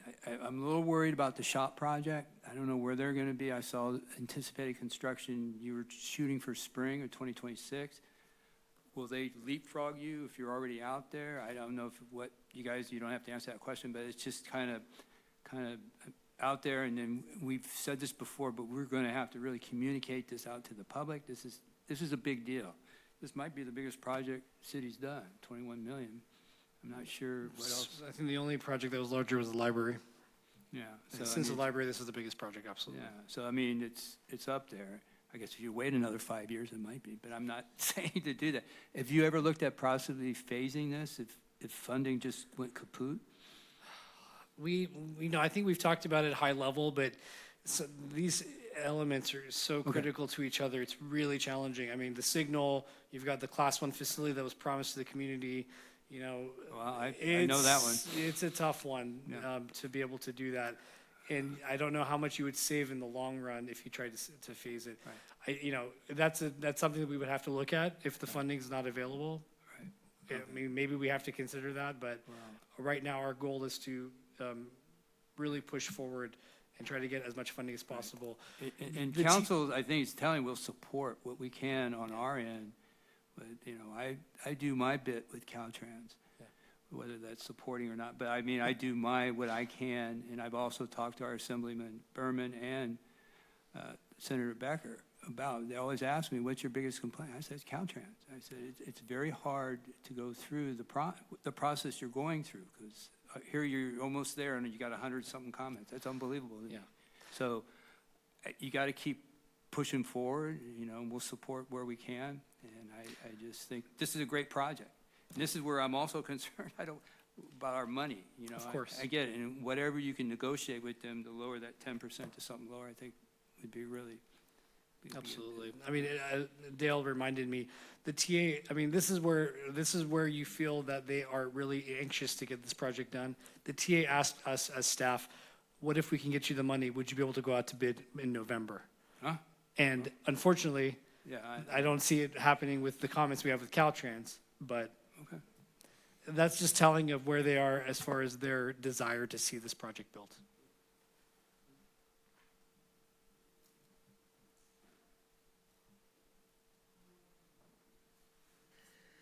I move that the city authorize the city manager to execute amendment number 7 to the professional services agreement with Mark Thomas and Company, Inc. for the Highway 1 Safety and Operational Improvement Project North, CIP project number 0538 in the amount of $188,181. I'll second. Roll call, please. Councilmember Johnson? Yes. Councilmember Nagengast? Yes. Councilmember Penrose? Yes. Vice Mayor Reddick? Yes. Mayor Brownstone? Yes. Motion carries.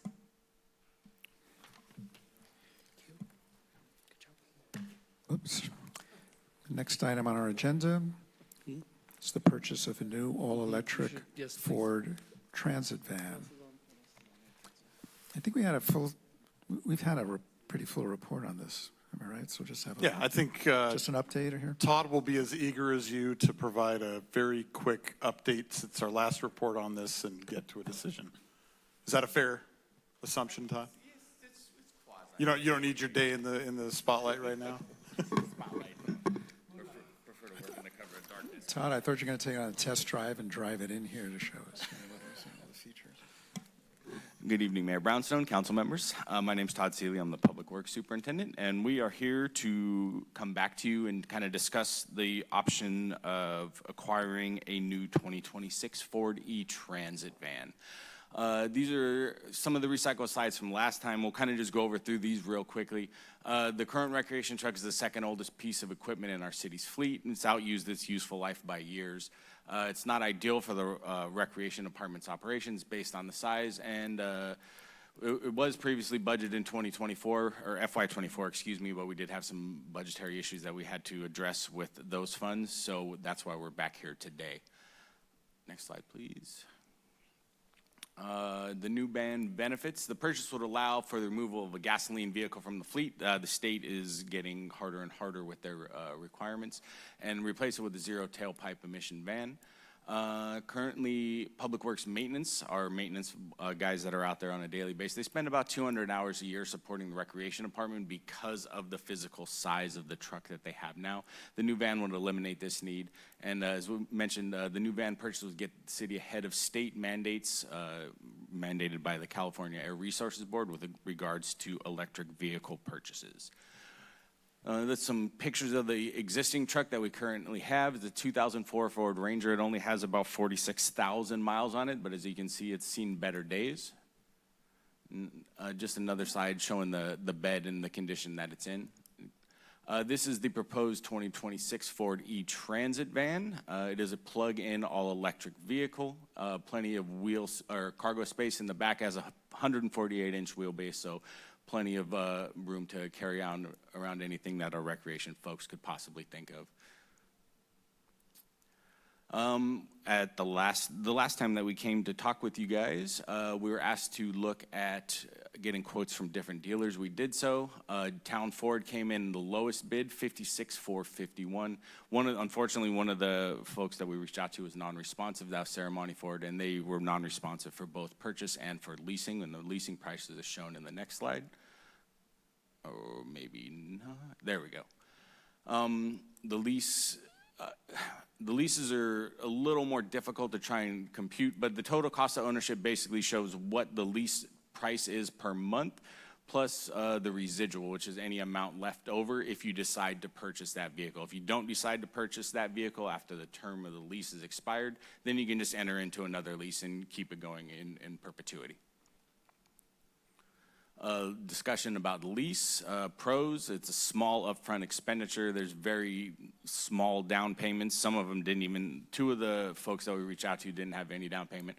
Smaller maintenance obligation. It is important to note with the smaller maintenance obligation though, for the Lightning, the Ford Lightning that we have, we just had our first maintenance expenditure on it, and it was to rotate the tires, because there's no oil or anything that needs to be changed on vehicles like that.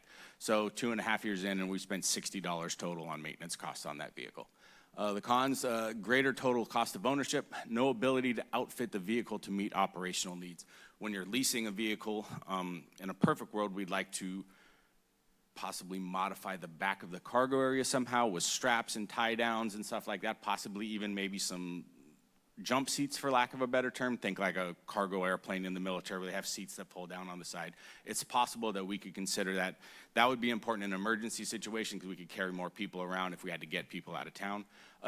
Leasing the vehicle just doesn't give us that option, and also doesn't give us the option to even put the city logo on the vehicle. So something that I feel is kind of important, just having that pride in ownership of the vehicle, just driving around in the city vehicle, letting everyone know that city staff are doing their thing. And also the possibility of locking the city into perpetual leasing cycle. If we don't decide to buy the vehicle at the end of the lease term, then we're gonna have to look at leasing another vehicle, and then we're just kicking the can down the road. There was a slide about the purchase options. I don't know why they're double. There we go. The pros of purchasing, again, it gives us the ability to outfit the van. Lower total cost of ownership. We're currently budgeted for it, and no need to renegotiate lease terms periodically. The con, obviously, it's a large capital expenditure right off the bat. We did look into some potential rebate options. A lot of options are out there for purchasing electric vehicles. Unfortunately, it doesn't look like we qualify for any of them. The PCE Gov EV program does have an incentive, and they'll give you up to $25,000 if you purchase 5 electric vehicles. Based on the size of our fleet and current options available to replace the truck, and along with current budget, that's realistically not an option for us to buy 5 vehicles in the next 12-month period. There is the possibility that there may be some gap funding available to possibly look at recapturing some of this money. Helen Walter, who spoke with you guys earlier tonight about another grant opportunity, and myself are working with PCE. We're in contact with Philip Kobernick, and he's been kind of leading us through the process. Don't want to get your guys' hopes up, though. It's not looking good at this point. We don't think that there's going to be anything available for us. There are current rebates that PG&E offers them, and it's basically an IRS rebate, but since the city doesn't file any tax returns, we're not eligible for those rebates as well. And that is my down and dirty presentation. I'll open it up to questions for any of the council members. Council members, questions? Is the van narrow enough to go down into Carter Park if we need to service anything in Carter Park? Absolutely not. Okay.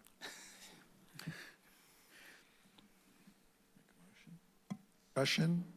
Any issues? Can we make a motion? I'll just say that Greg Jameson told me that you're getting a good deal from town. Yeah, I had a conversation with him yesterday, and we kind of came to the same conclusion. So it was nice getting to chat with him about all this and getting to know the inner workings of the car dealership game. But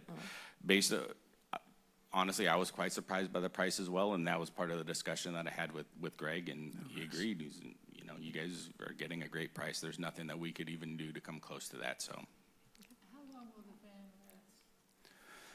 Well, so that's an interesting question. The current average age of our fleet vehicles is about 12 years. We hope to get at least 10 years out of it. In a perfect world, if we were flush with cash and money was just pouring out of the heavens, we would want to replace our fleet vehicles on a 7-year cycle, 7 to 10 years. That's probably an unrealistic expectation, so 10 to 12 is probably where we would start looking at replacing that vehicle. Okay. I'll make the motion. I move that we adopt a resolution authorizing the city manager to execute a purchase agreement in the amount of $56,451 with Town Ford for the purchase of a 2026 all-electric Ford Transit van.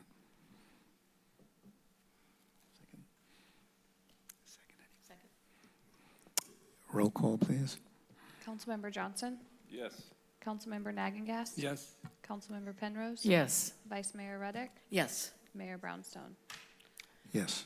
Thanks for Motion doing carries. the extra due diligence. That's my Appreciate it. pleasure, and I'm glad we were able to, we actually saved about $1,000 from the last time we were here and got a newer vehicle with one more extra option on it, so it actually worked out well for everyone. So thank you, guys. Power in the back, yeah, we got the power in the back, so that's nice. The rec folks are definitely gonna like that. They can plug their bubble machine into it. Okay, let's see. Item 10E, update and information regarding potential organization study. This involves Councilmember Nagast and myself, because we are the ad hoc committee. So I don't know if we can kind of... We can make this really short. Yeah, we can expedite this pretty quickly, because we've already chatted. Our next step will be to go to each of these groups and speak with them. You know, I think the only thing we'd be looking for tonight is two things. Hopefully narrow down the list a little bit, if we can, and some general sense of where we think the budget would be for this. Then we would go immediately to a meeting with the ad hoc committee and look at formal proposals from the potential firms that we narrow down to, try to hone in on what that scope looks like, and then we would come back to council for approval. Have any members of council, have any history with any of these particular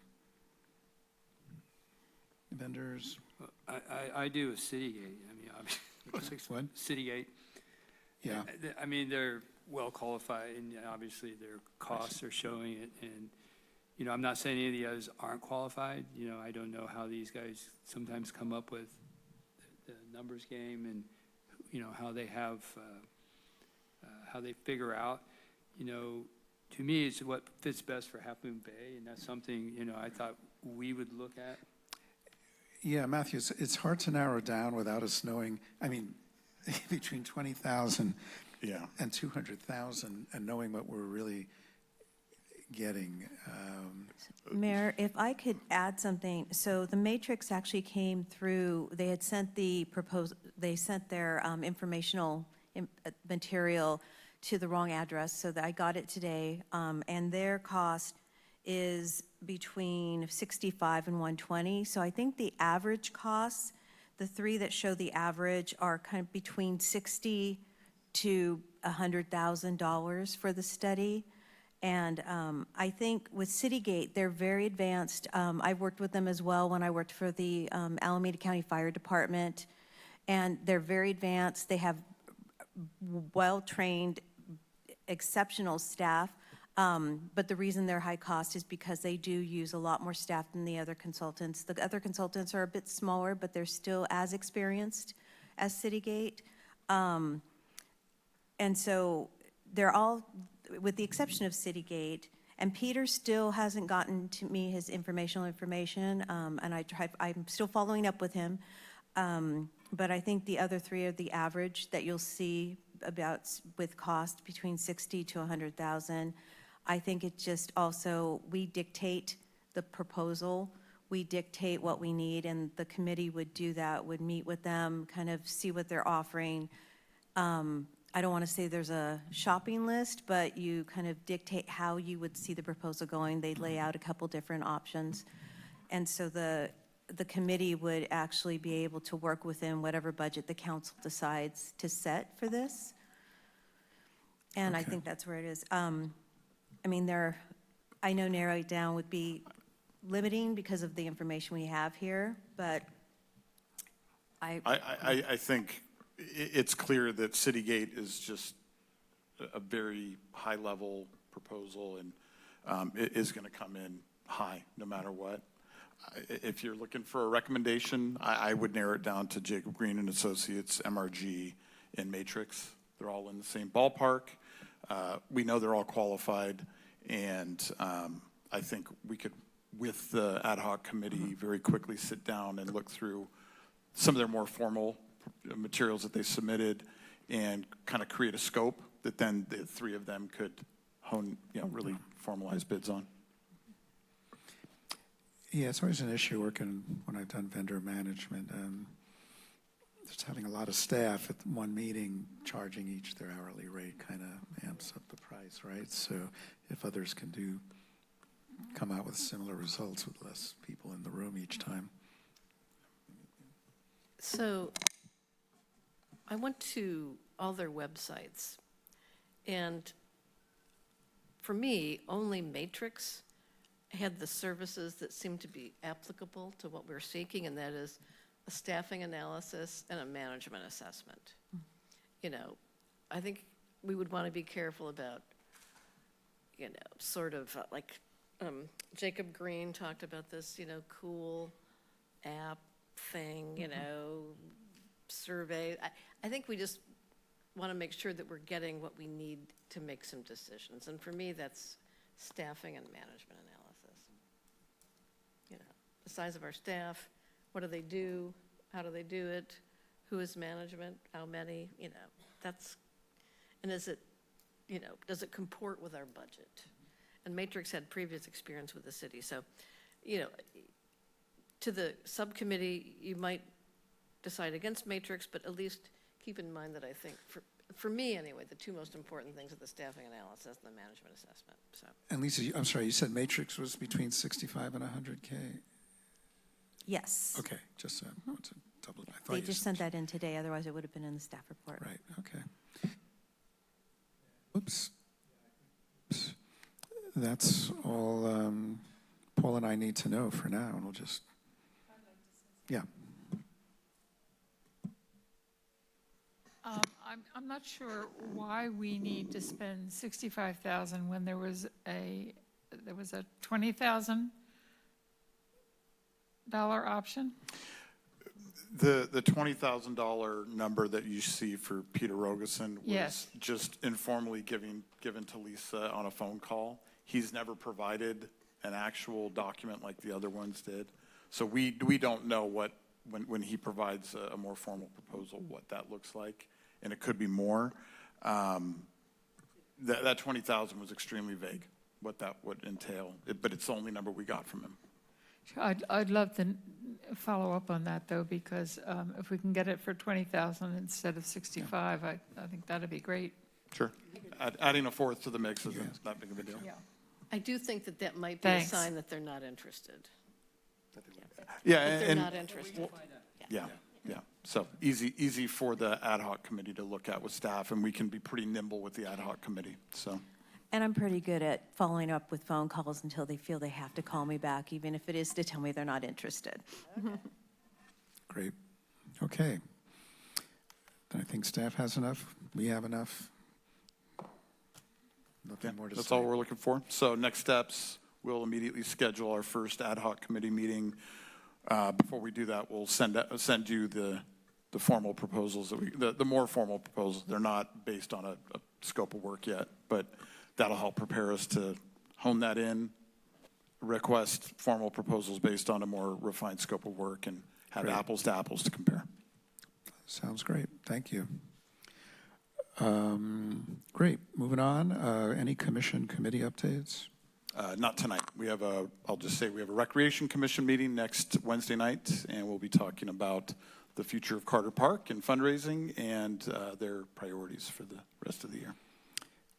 Great. For future discussion, I think we all have a lot of enthusiasm around bringing up a agenda and staff looking into a roadmap for what a parking garage would look like, and what the parameters are, and what steps would we need to take to start beginning to. It seems like an important element of all else going on downtown, regardless, and it's something we've needed for a long time. So making it more of a priority would be great. So, got a second that too. Oh. I would second that. Oh, I have a second on that. I just want to make sure Catherine has that. Yeah, go. This wouldn't be a future agenda item, well, it wouldn't be a future agenda item for us right away, but I think you mentioned that the Bike and Ped Committee will be meeting for the first time, the reconfigured one in September sometime. But Is that the schedule, the September? Yeah, their next meeting is scheduled for early September. okay, I think we need to get front and center the issue of e-bike safety on the trails. I can't tell you how many complaints I've had in the last month especially about young people, 10, 11, 12, on Class 2s with throttles. And I had a near-death experience on the Coastal Trail 2 or 3 weeks ago. I have a Class 1, so it's pedal assist. And I was going along, at a pretty good clip. And I looked up, and there was about a 11 or 12-year-old boy coming at me on a throttle bike, and he was looking at his phone. And we avoided a head-on collision at the very last second. And I've heard other things like that, from people. And I noticed that some of the cities over the hill are facing the same problem and are actually talking about it at city council level. But I think I would make that the agenda item for this new group, because it's become a serious problem as far as I can tell. And it's a major legal issue, right? Because there's a law prohibiting us from banning e-bikes based on, I'm sure, on some interesting goings-on in the Capitol. As you recall, we did a couple of workshops on this, I think early last year, and we couldn't really get anywhere at that point, but we all agreed we'd bring it back when the time was right. It seems like the time is right. Matt Nichols in our Public Works Department did a lot of work on that, and I'm sure is going to be able to resurrect that very quickly, so. Our initial decision was, people are going way over 15 miles per hour, and you're supposed to slow down to 5 miles per hour when you're passing somebody. Who the heck knows how to enforce that? And that's going to be our biggest challenge, I think, even more than coming up with regulations, is how do we enforce? But I'd heard on the Sawyer Park Trail, by the reservoir, they were enforcing some stuff. And remember we talked about trying to find out a little more, A, if that is actually happening, and B, how the heck they're doing it. I just don't know. Okay. I mean, at the time. At the time, okay. But we can do some follow-up with county parks and see if they've been able to implement anything since then. They have a ranger program that helps them. Obviously, we don't have that here, but. And maybe to get more of the kind of stories that we're all hearing and observing ourselves, if there's a way we can collect more opinions from our citizens, because. These are children riding very fast machines at very young ages. And it doesn't look like the parents are giving them, direction on this. They're on their phones still with these things. This is not good. So. And I've actually seen them doing wheelies with their kid brothers and sisters on their back, which I'm sure parents would be delighted with that. So I'm on the county BPAC committee. This discussion has come up, and I've shared with Maz, information and some good things. Education is something good, partnering with the sheriff and the schools. So I'm a source to help get it out here. So I just want to make you, so it's good. And it's amazing the difference between 1, 2, and 3, and then how they tweak them. Yeah. So. Thank you for that. Well, I second that item to agendize that and figure out an approach to that. So thank you for that. Any city council reports? No? Great. This meeting is adjourned. Thank you, everybody, for staying late.